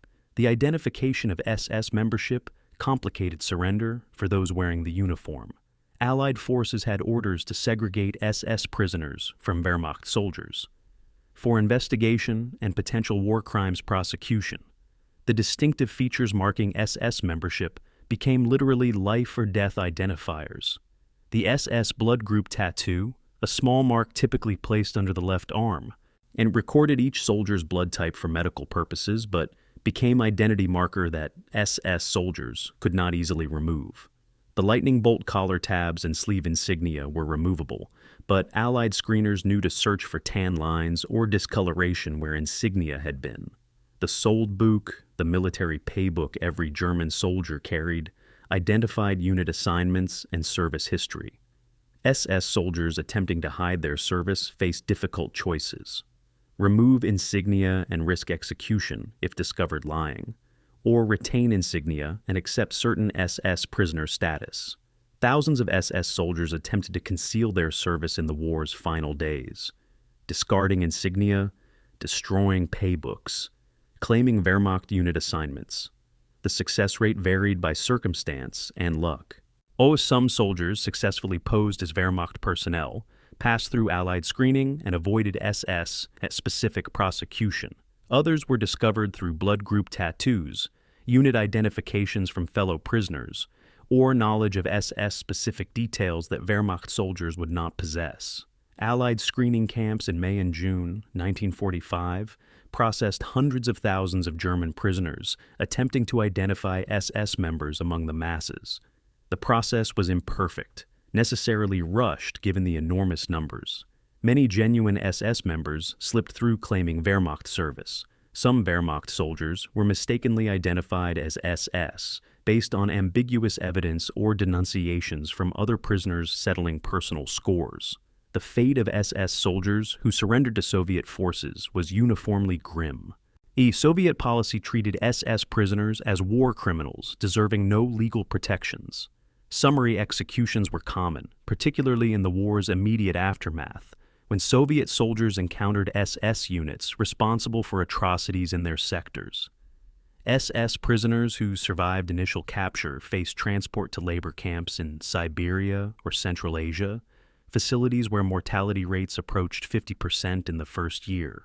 Conditions in Soviet camps were deliberately harsh: minimal food, inadequate shelter, forced labor in mines and construction projects. SS prisoners received particularly brutal treatment, denied medical care given to other prisoners, assigned to the most dangerous labor details, subjected to beatings and torture. The few SS soldiers who survived Soviet captivity and returned to Germany in the 1950s reported systematic mistreatment and deliberate efforts to work prisoners to death. The attempted mass breakouts during prisoner transfers to Soviet custody revealed the desperation SS soldiers felt. In several incidents, German prisoners being transferred from American or British custody to Soviet forces attempted escapes, preferring death to Soviet captivity. Near Pilsen, Czechoslovakia, in May 1945, approximately 3,000 SS prisoners attempted mass escape during transfer to Soviet authorities. Allied guards opened fire, killing hundreds, recapturing most survivors who were then handed to Soviet forces anyway. Similar incidents occurred across the Allied-Soviet demarcation lines in Germany and Austria. These breakout attempts were essentially mass suicide efforts, soldiers choosing near-certain death in escape attempts over certain death in Soviet camps. The desperation driving these decisions reflected SS soldiers' knowledge of their organization's crimes and certainty that Soviets would exact revenge. The surrender of foreign SS volunteers created particular complications, as nationality determined post-war fate. Western European volunteers, Norwegians, Danes, Dutch, Belgians, and French, who surrendered to Western allies generally faced repatriation to home countries for trial on collaboration charges. Sentences varied by country and individual circumstances, ranging from execution for those who committed documented atrocities to imprisonment for those whose service was primarily military. Eastern European volunteers faced harsher treatment. Baltic SS volunteers, Latvians, Estonians, and Lithuanians who fell into Soviet hands were typically executed immediately or died in labor camps. Those who reached Western Allied custody faced forced repatriation to Soviet control under the Yalta Agreement, despite many committing suicide rather than return to Soviet domination. The Ukrainian SS Galicia Division's remnants who surrendered to British forces in Austria became subject of intense controversy.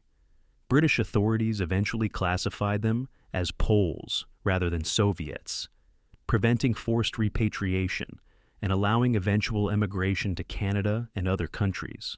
The choice between death and dishonor that some SS soldiers faced revealed genuine moral complexity amid overwhelming criminality.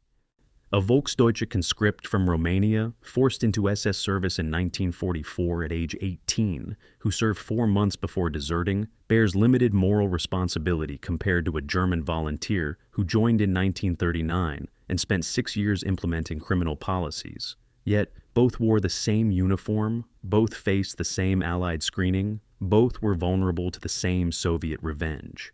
The blanket classification of SS membership as inherently criminal, while generally accurate for the organization as a whole, created injustice in individual cases where coercion or limited service duration suggested minimal personal guilt. Post-war justice systems struggled to account for these nuances while processing millions of prisoners efficiently. The SS soldiers who attempted suicide rather than the face capture demonstrated both cowardice and awareness of deserved punishment. In Berlin's final days, numerous SS officers shot themselves as Soviet forces closed in, choosing death over capture and trial. Heinrich Himmler, captured by British forces while attempting to escape in disguise, committed suicide by cyanide capsule on May 23, 1945, hours after his identity was discovered. Himmler's suicide denied justice to his victims, preventing the trial and public accounting that his crimes warranted. Thousands of lower-ranking SS soldiers made similar choices, viewing suicide as preferable to facing the consequences of their service. These suicides represented ultimate admission of guilt, a recognition that their actions warranted punishment. They preferred death to facing. They were acts of cowardice disguised as honor, escapes from justice rather than acceptance of responsibility.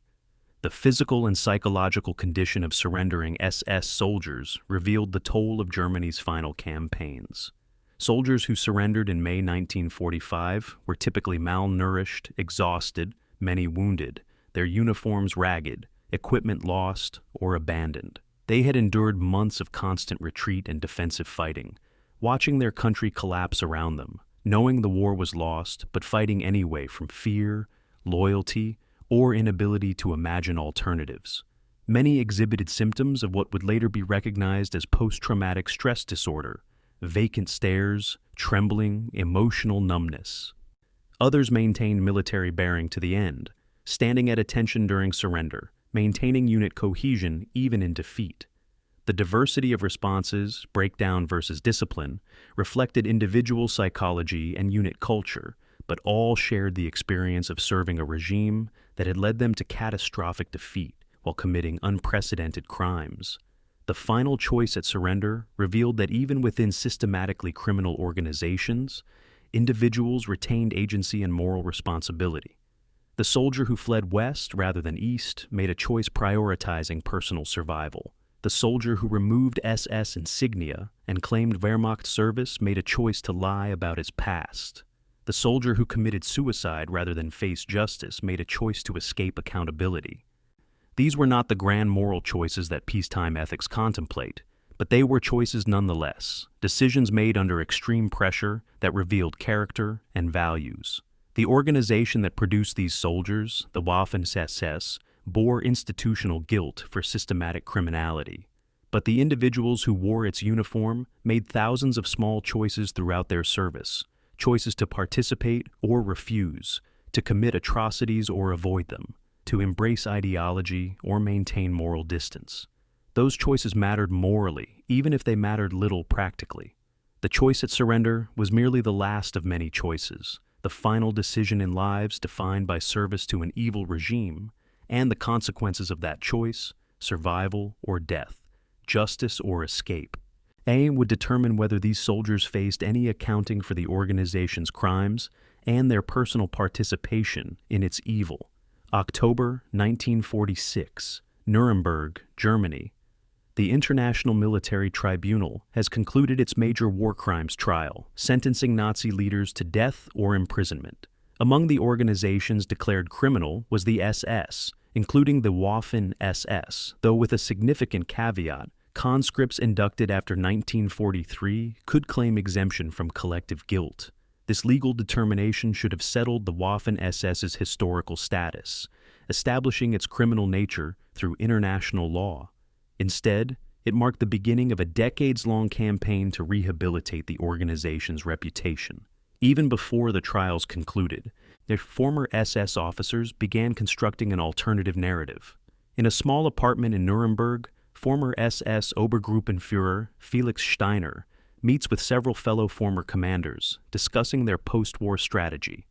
Steiner, who commanded the 3rd SS Panzer Corps, avoided prosecution despite his unit's involvement in numerous atrocities. He proposes creating a veterans organization to provide mutual aid and, more importantly, to shape historical memory. The Waffen-SS must be portrayed as soldiers like any other, he argues, separated from the Holocaust and SS criminality, honored for military achievement rather than condemned for organizational crimes. This project will succeed beyond Steiner's imagination, creating mythology so pervasive that it will persist into the 21st century despite overwhelming contradictory evidence. The Mutual Help Association of former Waffen-SS members, HIAG in its German acronym, formed officially in 1951 and quickly became Western Europe's largest veteran organization. HIAG's stated purpose was providing assistance to former SS members and their families, helping veterans find employment, lobbying for pension rights, offering legal support for those facing prosecution. These were legitimate veteran welfare activities. But HIAG's real significance lay in its propaganda function, systematically promoting the clean Waffen-SS myth that portrayed the organization as a purely military formation uninvolved in Nazi crimes. HIAG published newsletters, books, and memoirs emphasizing combat service while minimizing or denying atrocities. The organization held annual reunions that celebrated SS military achievements without acknowledging organizational criminality. By the 1970s, HIAG membership peaked at approximately 200,000, an extraordinary number, suggesting that many former SS members enthusiastically supported historical rehabilitation efforts. The key mythmakers were senior former SS officers whose post-war writings shaped English and German language military history. Paul Hauser, the former Wehrmacht general who professionalized SS military training, published memoirs and articles portraying the Waffen-SS as an honorable military formation, distinct from the criminal SS apparatus. Hauser's writings emphasized combat achievements, tactical innovations, and soldierly values while completely ignoring SS participation in genocide. Felix Steiner published similar works, describing the Waffen-SS as a European volunteer army defending Western civilization against Bolshevism. Kurt Meyer, the Hitler-Jugend division commander, convicted of war crimes for murdering Canadian prisoners, published a best-selling memoir after his early release that portrayed himself as a professional soldier, unjustly accused. These men were educated, articulate, and credible to audiences unfamiliar with documentary evidence contradicting their claims. Their writings dominated popular understanding of the Waffen-SS for decades. The legal victories HIAG achieved in West German courts during the 1950s fundamentally altered former SS members' post-war status. Through persistent lobbying and litigation, like HIAG successfully argued that Waffen-SS service was equivalent to Wehrmacht service for pension and benefit purposes. West German courts ruled that Waffen-SS veterans deserved the same pensions and rights as Wehrmacht veterans, effectively legitimizing SS military service. This legal rehabilitation occurred because Cold War West Germany needed military manpower for rearmament against the Soviet threat, leading authorities to overlook wartime crimes in favor of present security needs. The irony was striking. Former SS officers, members of an organization declared criminal at Nuremberg, were being recruited to lead West Germany's new Bundeswehr. Pragmatism overcame justice, with Cold War imperatives trumping moral accountability. The publishing industry's role in spreading SS mythology cannot be overstated. As between 1945 and 1990, over 500 memoirs by former SS members appeared in German, English, and other languages.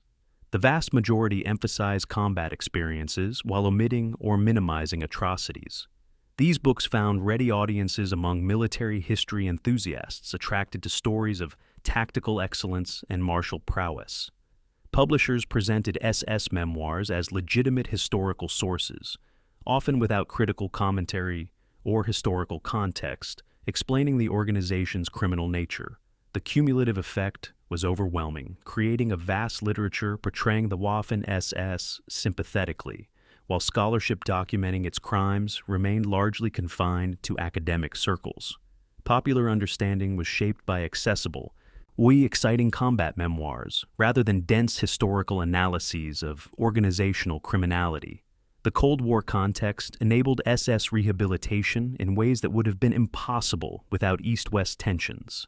Western democracies, particularly West Germany, needed to rearm against Soviet threat. This required incorporating former German officers, including many with SS backgrounds, into new military structures. It also required rehabilitating the German military tradition to make rearmament politically acceptable to German public. The Soviet Union and East Germany enthusiastically prosecuted SS veterans in show trials, using their crimes to discredit West Germany and prove that Nazi criminality persisted in the Western zone. This East-West propaganda war perversely incentivized Western authorities to downplay SS criminality, viewing Soviet accusations as communist propaganda, even when factually accurate. The result was that genuine SS criminals escaped prosecution or received minimal sentences because pursuing justice might appear to validate Soviet claims. The contrast between Eastern and Western treatment of SS veterans revealed how Cold War politics shaped historical justice. East Germany and Soviet-occupied territories prosecuted thousands of former SS members through the 1950s and 60s, conducting mass trials that resulted in numerous executions and lengthy prison sentences. Some of these prosecutions represented genuine justice for real crimes. Others were show trials with predetermined outcomes, using Nazi criminality to legitimize communist regimes by claiming to have eliminated fascism. Meanwhile, West Germany prosecuted SS war criminals sporadically and often ineffectively, with investigations dragging for years and resulting in light sentences. The most notorious SS criminals, those whose crimes were undeniable and internationally known, received some punishment. But thousands of SS members who participated in atrocities faced no prosecution, living peacefully in West Germany or emigrating to South America, North America, or elsewhere. Justice was incomplete, inconsistent, and ultimately inadequate to the scale of crimes committed. The myth of Waffen-SS military excellence divorced from moral judgment gained particular currency in English-language military history. Books and articles praised SS tactical innovations, aggressive doctrine, and combat effectiveness while treating atrocities as unfortunate aberrations or ignoring them entirely. Military historians, many of whom were former Wehrmacht or Allied officers focused on tactical and operational lessons, analyzed SES campaigns as though they were studying any other military organization. This created schizophrenic historiography, where the same historians who acknowledged Nazi criminality broadly treated the Waffen-SS as legitimate military subject, worthy of study, without moral judgment. The effect was to normalize the organization, suggesting that military professionalism could be separated from the cause served and the crimes committed. This approach would dominate English-language military history until the 1990s, when archival research definitively documented systematic SS participation in genocide. The veterans who attended HIAG reunions and promoted SS mythology represented varied degrees of personal guilt. Some were genuine war criminals who had participated in massacres and escaped prosecution through luck or destroyed evidence. They had direct personal interest in rehabilitating SS reputation to avoid belated justice. Others were combat soldiers whose service was primarily military, who had not personally committed atrocities, but had served in an organization responsible for enormous crimes.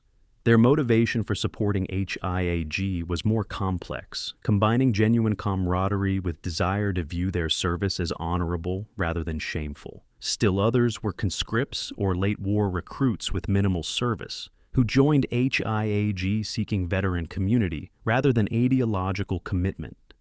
This diversity within HIAG membership complicated external criticism. Opponents could be dismissed as condemning all veterans indiscriminately, when reality was that individual guilt varied enormously even within a collectively criminal organization. The long-term success of HIAG's myth-making became apparent in the widespread acceptance, even among educated audiences, of several false claims about the Waffen-SS. The myth that it was a purely military organization, separate from Holocaust implementation, persisted despite documentary evidence of systematic involvement. The claim that foreign volunteers were primarily anti-communist crusaders rather than collaborators with Nazi genocide gained traction, particularly among Baltic and Eastern European nationalist movements. The notion that Waffen-SS fought more honorably than Einsatzgruppen or concentration camp guards became accepted, ignoring evidence that personnel transferred freely between units and that combat formations regularly participated in atrocities. These myths shaped public discourse, influencing everything from military history writing to court decisions on veteran benefits to historical memory in countries that contributed SS volunteers. By the 1980s, HIAG represented the most successful organizational rehabilitation campaign in modern history.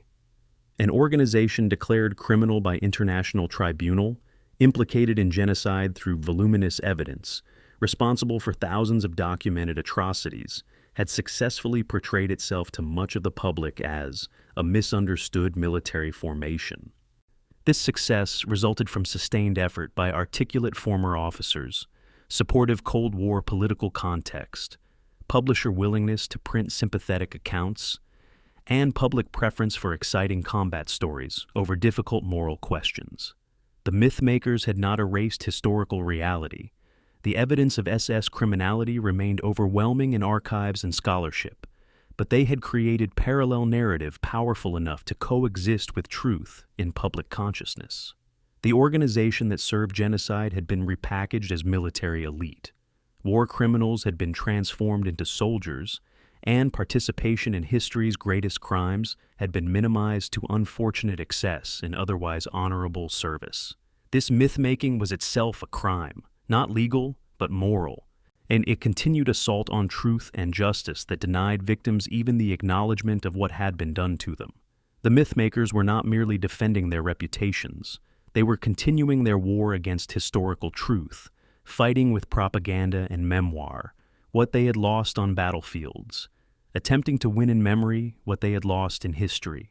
Their partial success remains a warning about how easily truth can be obscured when powerful interests align to promote comforting lies over difficult realities. May 16, 1946, Dachau, Germany. The courtroom is packed with observers, journalists, and prosecutors as 73 former SS soldiers stand accused of the Malmedy massacre. These are not the first or last war crimes trials involving Waffen-SS members, but they are among the most publicized. And the prosecution presents devastating evidence, testimony from American survivors who watched SS soldiers murder their comrades, photographs of bodies in the field, German military records documenting Kampfgruppe Peiper's movements. The defendants sit impassively, some defiant, others resigned. Their defense attorneys argue that orders came from higher command, that combat stress explains the killings, that confessions were extracted through physical coercion. Some of these claims have merit. American interrogators did use harsh methods, including mock executions, to extract confessions. But the underlying facts are not disputed. 84 American prisoners were murdered after surrendering, killed by soldiers under these defendants' command. The trial lasts 6 weeks. All 73 defendants are convicted. 43 received death sentences. The sentences create controversy immediately. Critics argue that the trial was victor's justice, that German defendants could not receive fair hearings from Allied courts. Defenders respond that the evidence was overwhelming and that military law clearly prohibited the murders. Within years, all death sentences will be commuted under political pressure. Most defendants will serve fewer than 15 years. The mastermind, Joachim Peiper, will be paroled in 1956 after serving 11 years. Justice, such as it is, will prove temporary and incomplete. The Nuremberg International Military Tribunal's declaration that the SS was a criminal organization created legal framework for prosecuting individual members, but implementation proved far more limited than the declaration suggested. The tribunal ruled that all SS members, except those conscripted after 1943, could be prosecuted for membership in a criminal organization, regardless of whether specific crimes could be proven. This collective guilt principle theoretically enabled prosecution of hundreds of thousands of former SS members. In practice, only a small fraction faced trial. The logistical impossibility of prosecuting hundreds of thousands of defendants, combined with Cold War priorities that made German rearmament more important than comprehensive justice, meant that most SS veterans never faced criminal charges. Of approximately 900,000 men who served in the Waffen-SS during the war, perhaps 5,000 to 7,000 faced trial by Allied military courts or German civilian courts. The conviction rate was approximately 60%, with roughly 1,500 death sentences pronounced and perhaps 1,500 actually executed.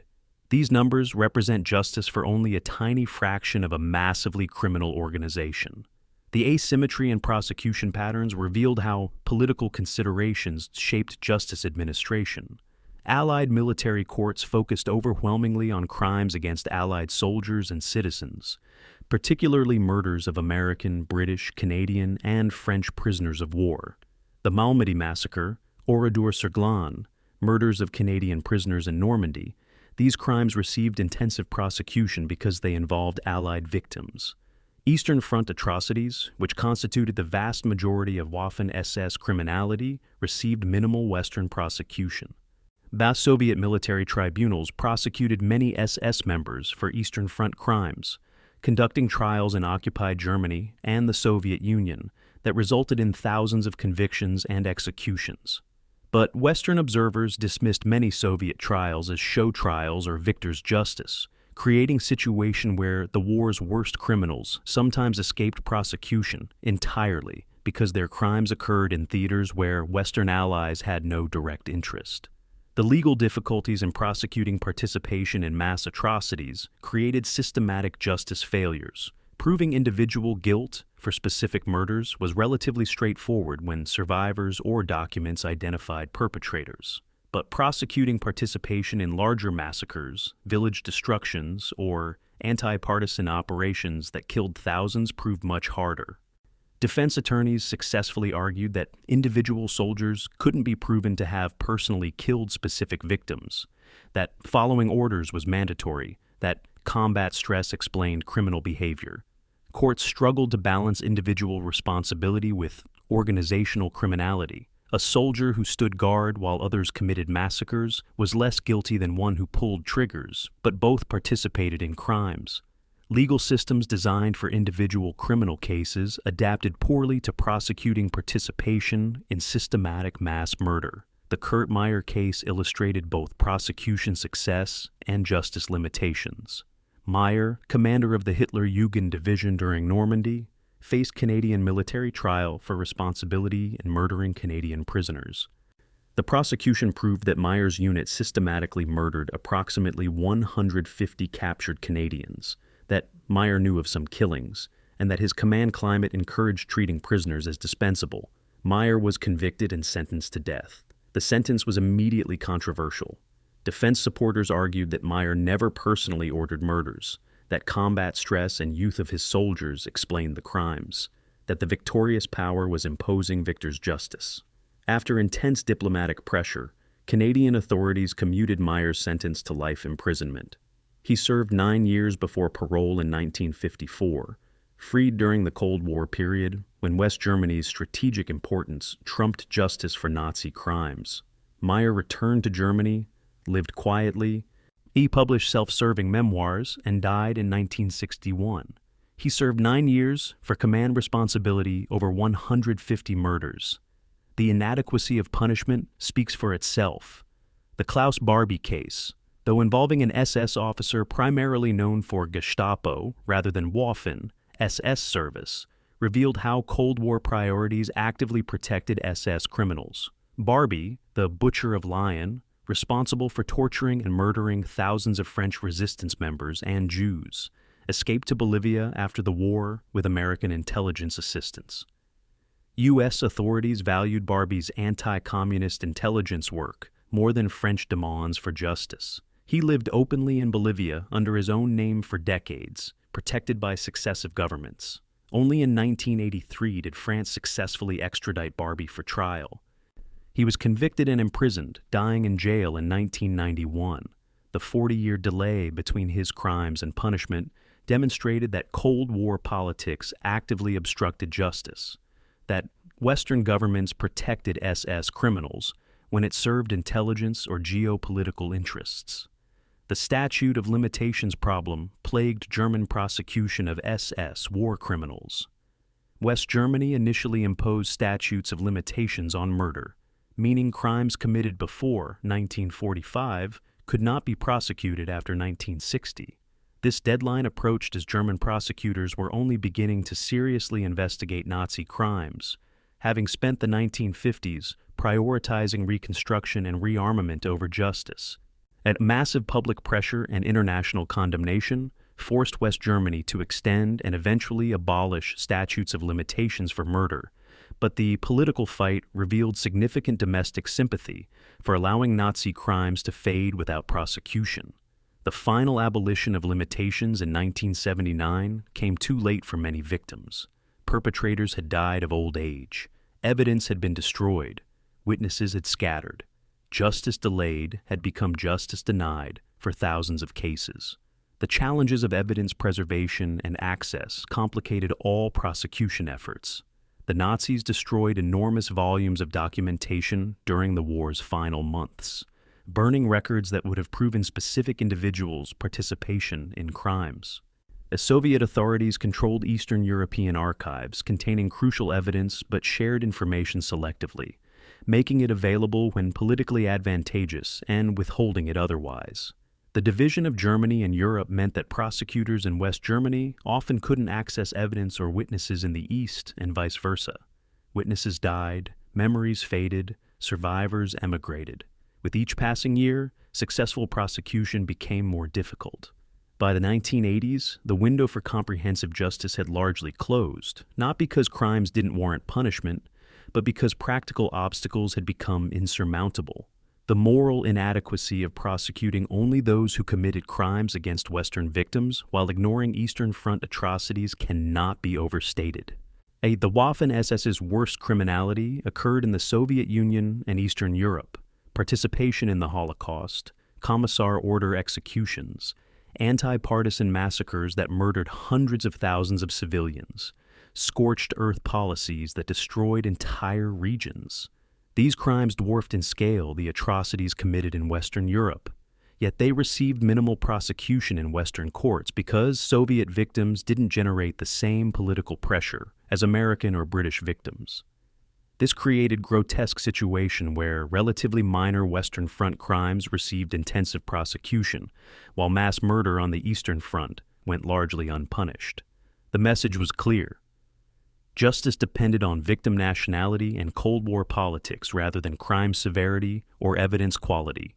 That Soviet prosecution of SS war criminals was extensive but tainted by political considerations that undermined justice's legitimacy. Soviet military tribunals conducted hundreds of trials in occupied Germany and the Soviet Union during the late 1940s and throughout the 1950s and 60s. Many defendants were clearly guilty of atrocities, their crimes well documented, but Soviet trial procedures violated Western legal standards. Defendants lacked adequate defense counsel. Confessions were extracted through torture. Outcomes were predetermined for propaganda purposes. Some trials were legitimate justice. Others were show trials designed to demonstrate Soviet anti-fascism and embarrass West Germany. The mixing of genuine justice with political propaganda meant that Western observers often dismissed even legitimate Soviet prosecutions as victors' revenge, creating a situation where real SS criminals escaped international condemnation because trial procedures were questionable. The incomplete nature of justice for Waffen-SS crimes remains one of the war's great moral failures. An organization that systematically participated in genocide, that murdered hundreds of thousands of civilians and prisoners, that committed atrocities across multiple continents, saw only a tiny fraction of its members prosecuted. Most SS veterans lived peacefully in post-war Germany or emigrated to countries that asked few questions about wartime service. They raised families, pursued careers, enjoyed comfortable retirements. Many never faced even social consequences for their service, much less legal punishment. Their victims, millions dead and survivors traumatized, received minimal justice and often no acknowledgement. The disparity between crime and punishment, between suffering inflicted and accountability faced, represents one of the 20th century's greatest justice failures. It occurred not because evidence was lacking — the documentary record of SS criminality is overwhelming — but because political will was absent, because Cold War priorities trumped justice, because societies chose to move forward rather than confront painful pasts. The message sent to both perpetrators and victims was clear. Participation in genocide could be escaped through time, geography, and political convenience. That the greatest crimes could go substantially unpunished if enough time passed and political circumstances changed. This incomplete justice represents not just a failure to punish guilty individuals, but a failure to affirm the moral principles that their crimes violated, a failure that continues echoing in contemporary struggles to achieve accountability for mass atrocities. March 16, 2007, Riga, Latvia. Several thousand people marched through the Latvian capital, many elderly men wearing veterans' insignia. They are commemorating the Latvian Legion, two Waffen-SS divisions composed of Latvian volunteers and conscripts who fought against Soviet forces during World War II. The marchers carry Latvian flags and flowers, heading to the Freedom Monument to honor fallen soldiers. To the marchers, yet these SS veterans are national heroes who defended Latvia against Soviet occupation, patriots who chose the lesser evil when trapped between Nazi Germany and Stalinist Russia. To Russian officials, international observers, and many historians, this is an SS commemoration, honoring men who served a genocidal organization and participated in crimes against Latvia's Jewish population. The controversy explodes annually, each March 16th bringing protests, counter-protests, and international condemnation. The Russian Foreign Ministry issues statements condemning Latvia for glorifying Nazism. Latvian officials respond that honoring resistance to Soviet occupation doesn't mean endorsing Nazi ideology. Western European governments express concern about SS commemoration while acknowledging the complexity of Baltic history. The Waffen-SS, 70 years after its dissolution, remains a battlefield, not of bullets and bombs, but of memory, identity, and competing historical narratives that reflect contemporary politics as much as past events. The post-Soviet emergence of independent Baltic states created space for rehabilitating local Waffen-SS formations as national resistance forces. During Soviet occupation, any positive mention of Baltic SS legions was forbidden. These formations were officially condemned as fascist collaborators who betrayed their countries to serve Nazi Germany. After independence in 1991, nationalist movements in Estonia, Latvia, and Lithuania began reassessing this narrative. They emphasized that many Baltic SS volunteers joined to fight Soviet occupation, not to serve Nazi ideology, and that conscription forced many into German service against their will, that these soldiers fought for national independence even if under German command. Veterans organizations formed, publishing memoirs that portrayed Baltic SS service as patriotic resistance. Governments began officially commemorating Baltic SS units, granting veterans status as freedom fighters. This rehabilitation generated enormous controversy, with Russia and Western governments condemning what they viewed as glorifying Nazi collaborators. The historical reality of Baltic SS formations is complex and doesn't fit neatly into either hero or villain narratives.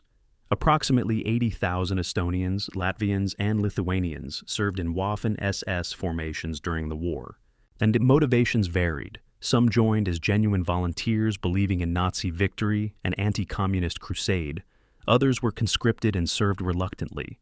Still others saw German service as opportunity to gain military training for future independent struggles. Their combat record was mixed, fighting primarily against Soviet forces, but also participating in anti-partisan operations that included atrocities against Jewish and Russian civilians. The SS Latvian Legion participated in operations that murdered thousands of Jews in Latvia. Estonian SS units conducted anti-partisan sweeps that killed civilians.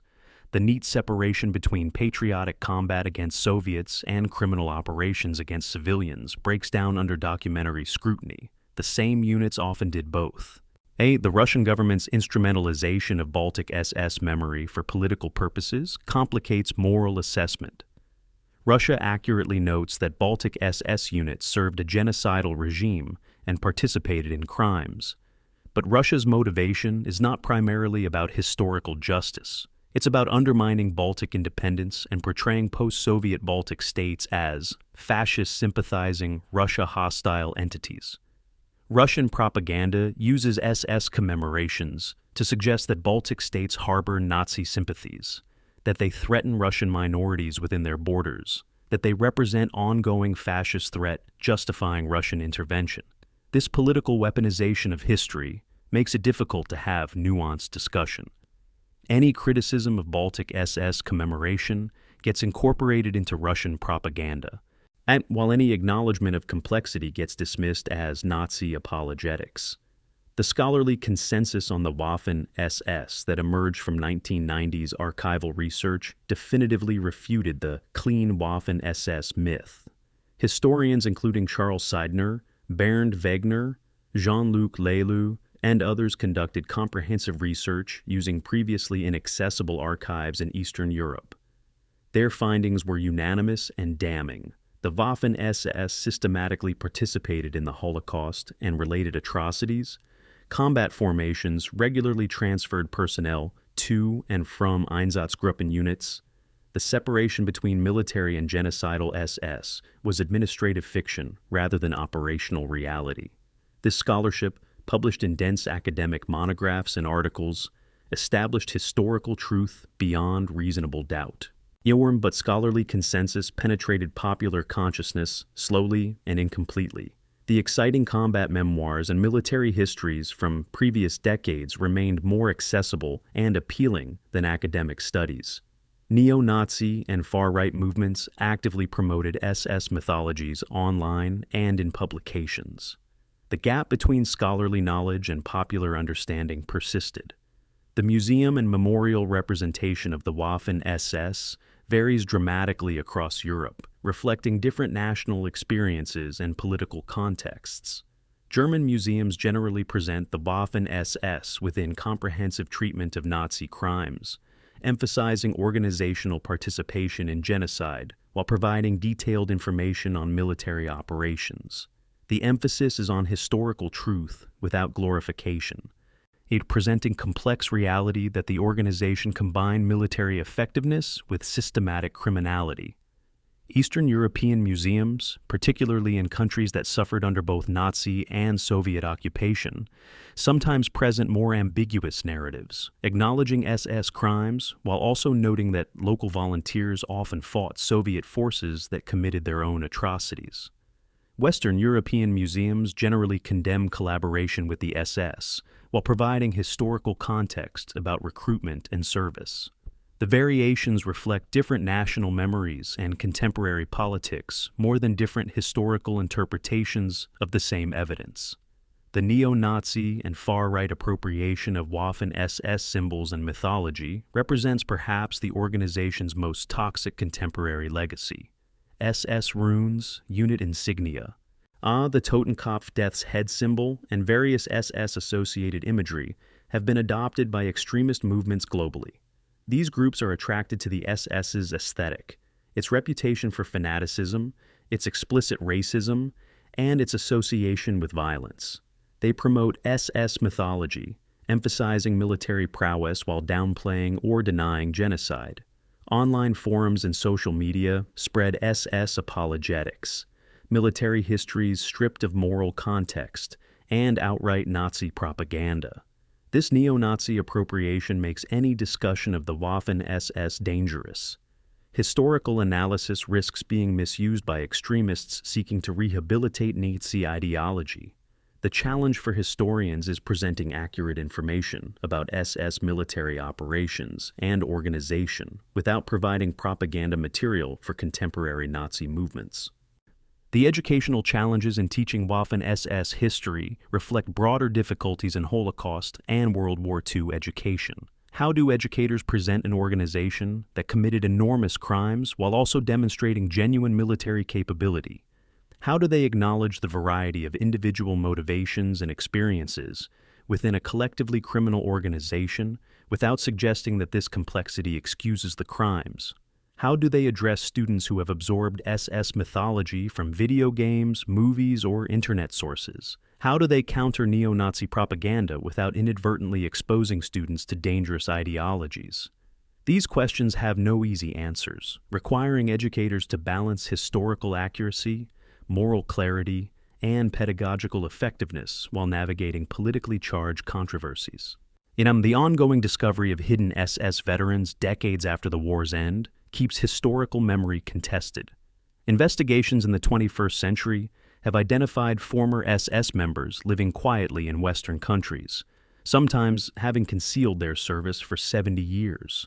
The cases of John Demjanjuk, prosecuted for service as Sobibor concentration camp guard, and Oscar Groening, convicted for Auschwitz service at age 93, demonstrated that accountability remained possible even after enormous delays. But these late prosecutions raised questions about justice's purpose when defendants were elderly and dying. Is prosecuting 90-year-olds for crimes committed 70 years ago meaningful justice or symbolic gesture? Does advanced age mitigate crimes that were never punished? And should societies prioritize acknowledgement and education over criminal prosecution at this late stage? These questions generate passionate disagreement, reflecting different values regarding justice, accountability, and social purposes of criminal prosecution. The memory wars surrounding the Waffen-SS will likely persist as long as World War II remains within living memory and beyond. The organization represents too many contested issues: national identity, collaboration versus resistance, individual versus collective guilt, how societies confront difficult pasts, whether military achievement can be separated from moral criminality, when to prosecute and when to forgive. Different societies, communities, and individuals will continue reaching different conclusions based on their values, experiences, and political contexts. The historical facts are established beyond reasonable doubt. The Waffen-SS systematically participated in genocide and war crimes while also developing genuine military capabilities. But historical facts don't automatically produce consensus interpretation. The same evidence will be emphasized or minimized depending on what story people want to tell about the past and what lessons they want to derive for the present. The memory wars continue because the stakes remain high, not just for understanding history, but for defining contemporary identities and political communities. The battle over how to remember the Waffen-SS is a battle over how to understand moral responsibility, national identity, and the meaning of history itself, a battle that will not end until World War II finally passes from contested memory into undisputed history. Oh, a transition that may take generations more to complete. September 1st, 2019, 74 years after World War II's end. A high school teacher in Germany prepares a lesson on the Waffen-SS for students who were born in the 21st century, for whom World War II is as distant as World War I was to their grandparents. She faces familiar challenges: how to explain an organization so contradictory, so simultaneously capable and criminal, so emblematic of modernity's darkest possibilities. She begins with a question: can courage and skill serve evil? The students shift uncomfortably. They have been raised to believe that bravery is inherently good, that military excellence deserves respect, that soldiers are heroes. The Waffen-SS defies these comfortable assumptions. These were soldiers who fought effectively, who demonstrated tactical proficiency, who showed courage under fire. They were also members of an organization that participated systematically in genocide, that murdered millions of civilians, that served the 20th century's most evil regime. The teacher shows two photographs. The first, Michael Wittmann standing beside his Tiger tank, young and confident, Germany's most successful tank ace. The second, bodies in a ditch near Kamenets-Podolsky, murdered Jews whose deaths Wittmann's division facilitated. Same organization, same time period, same inseparable historical reality. The students struggle to reconcile the images. This is precisely the point. The Waffen-SS's history resists simplification, demands confronting uncomfortable truths, challenges assumptions about the relationship between military virtue and moral worth. This reckoning, this honest confrontation with all the complexity and the horror, is what the organization's history requires. The final statistical accounting of the Waffen-SS reveals an organization that consumed lives at catastrophic rates while accomplishing nothing of lasting value except destruction. Approximately 900,000 men served in the Waffen-SS during its existence from 1939 to 1945. Of these, an estimated 300,000 to 400,000 were killed in action or died of wounds, a casualty rate approaching 40 to 45%. Another 200,000 approximately died in Soviet captivity, succumbing to forced labor, disease, starvation, or execution. Casualties wounded or missing brought total losses to well over 500,000 men, and perhaps 60% of everyone who ever served. These deaths accomplished nothing strategically except prolonging a war Germany had lost. The Reich, the Waffen-SS fought to defend, collapsed completely. Germany partitioned and occupied, Nazi ideology discredited. The organization itself declared criminal by international law.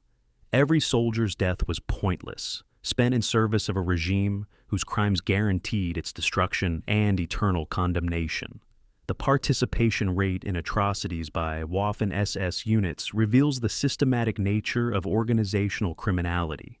Historical research indicates that approximately 50 to 60% of Waffen-SS divisions were directly involved in war crimes at some point during their service.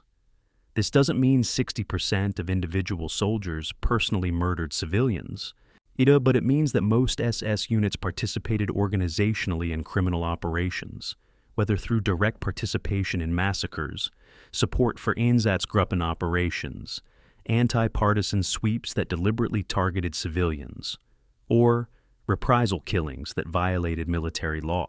The crimes were not aberrations by rogue units, but systematic patterns reflecting organizational culture, ideology, and mission. The Waffen-SS was designed to be a racial and ideological instrument, and it fulfilled that design through mass murder on a scale that military organizations conventionally structured would have struggled to achieve. The spectrum of individual responsibility within this collectively criminal organization ranged from architects of genocide to coerced participants with minimal service. At one extreme were ideological fanatics who joined voluntarily in the organization's earliest years, who embraced Nazi racial ideology completely, who participated enthusiastically in atrocities, who never expressed remorse. These were criminals by any measure, fully culpable for their choices and actions.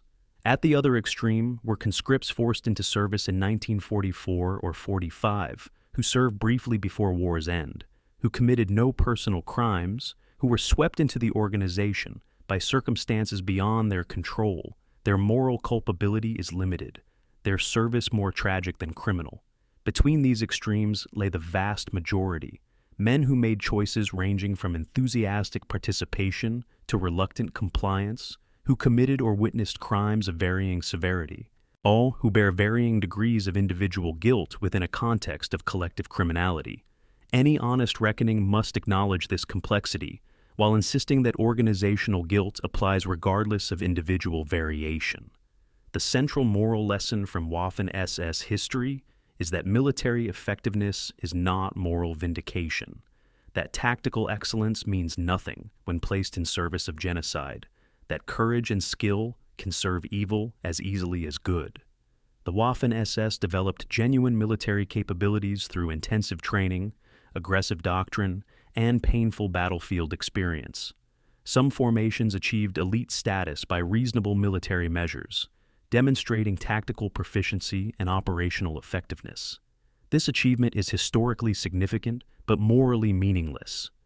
Being skilled murderers doesn't make murderers less guilty. It makes them more dangerous. The organization's military development made it more effective at both conventional warfare and genocide, increasing its capacity to serve Nazi criminality. Every improvement in tactical proficiency increased the organization's ability to implement racial policy through violence. The relationship between military achievement and moral catastrophe wasn't incidental, it was causal. The SS became better soldiers, specifically to become more effective instruments of Nazi evil. The evidence of choice within the system demonstrates individual moral agency, even within institutional evil. SS soldiers who refused to participate in massacres generally faced reassignment rather than execution. Documented cases showing that refusal was possible and survivable. This means that participation in atrocities involved choice, influenced heavily by training, peer pressure, ideology, and circumstance, but choice nonetheless. Soldiers who murdered civilians could have refused. They chose not to.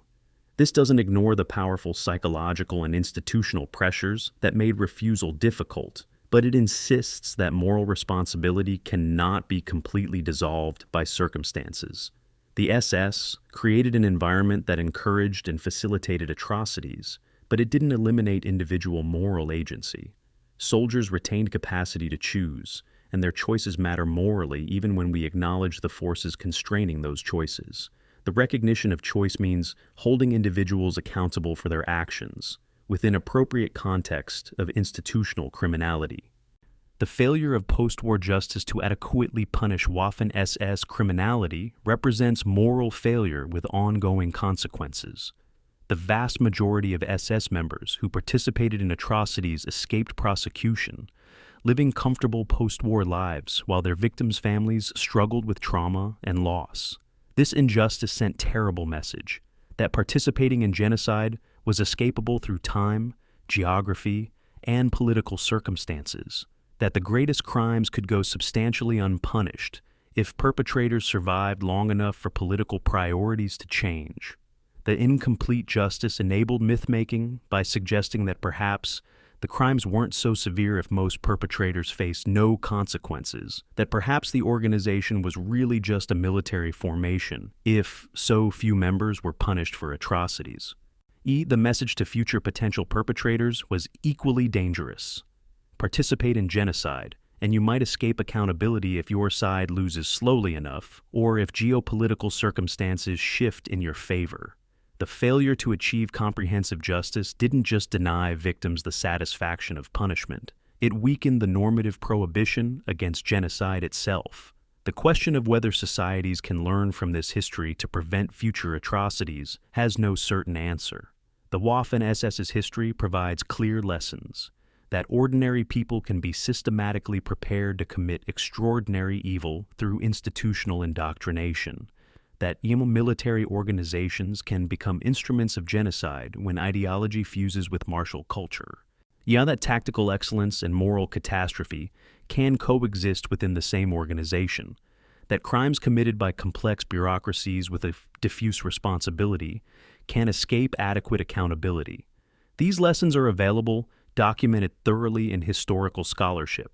But whether societies will learn and apply these lessons depends on factors beyond historical knowledge: political will, institutional integrity, moral courage to confront uncomfortable truths. History provides warnings, not guarantees.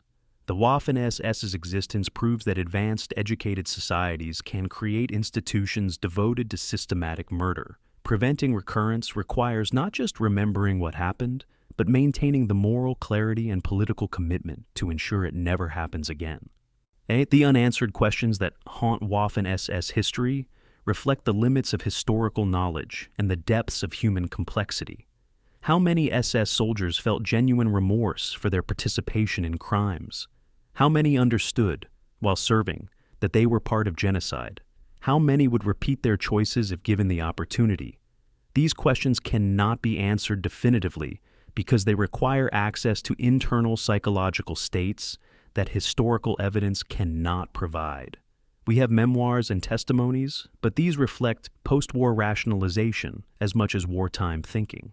We have behavioral evidence, showing what soldiers did, but behavior doesn't always reveal motivation or understanding.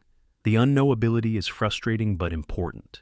It reminds us that history can establish facts about what happened, without fully explaining the human psychology behind those facts.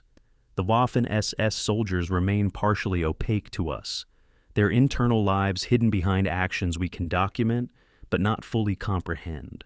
The image of empty SS barracks at Bad Tölz, now used by the United States Army, provides powerful symbol of historical transformation. The physical space that once trained ideological warriors to serve Nazi racial policy now serves a democratic military force defending constitutional values. The buildings remain the same, while their meaning has completely transformed. This is history's work, taking spaces and symbols created for evil purposes and repurposing them for better ends, transforming sites of indoctrination into monuments or educational facilities, turning uniforms and insignia that once signified criminality into museum exhibits, teaching about the dangers of ideological extremism. The transformation is never complete.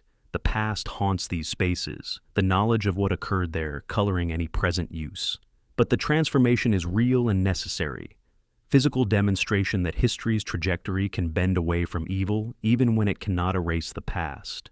The final reckoning must insist on several irreducible truths despite all complexity and ambiguity. The Waffen-SS was a criminal organization that systematically participated in genocide and war crimes. Individual members bear varying degrees of personal responsibility, depending on their specific actions, but all who served bear some moral taint from association with organizational criminality. Any military effectiveness does not excuse moral catastrophe. Tactical skill and courage are morally neutral qualities that take moral character from the causes they serve. The incomplete justice that followed the war represents failure that continues demanding accountability.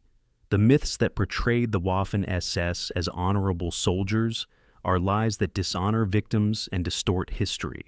The historical reality is that the Waffen-SS represented the complete corruption of martial values, demonstrating how military virtue can serve utter evil when not grounded in moral principles that transcend tactical effectiveness. This is the reckoning that the organization's history demands, honest acknowledgement of all its complexity, all its contradictions, all its horror. Without allowing complexity to obscure moral judgment or acknowledging military capability to excuse genocide. The Waffen-SS fought well and served evil, demonstrated courage while committing atrocities, achieved tactical excellence while perpetrating moral catastrophe. All these things are simultaneously true, and any assessment that emphasizes one aspect while minimizing others fails to reckon honestly with what this organization was and what it did. The final judgment is straightforward even if the path to reaching it is complex. The Waffen-SS was an instrument of genocide, whose military achievements matter only as historical curiosity, whose service was criminal regardless of individual motivation, whose existence represents a permanent warning about the dangers of placing military effectiveness in service of ideological evil. This is the reckoning history requires, the moral accounting that victims deserve, and the lesson future generations must learn to ensure that such an organization can never arise again.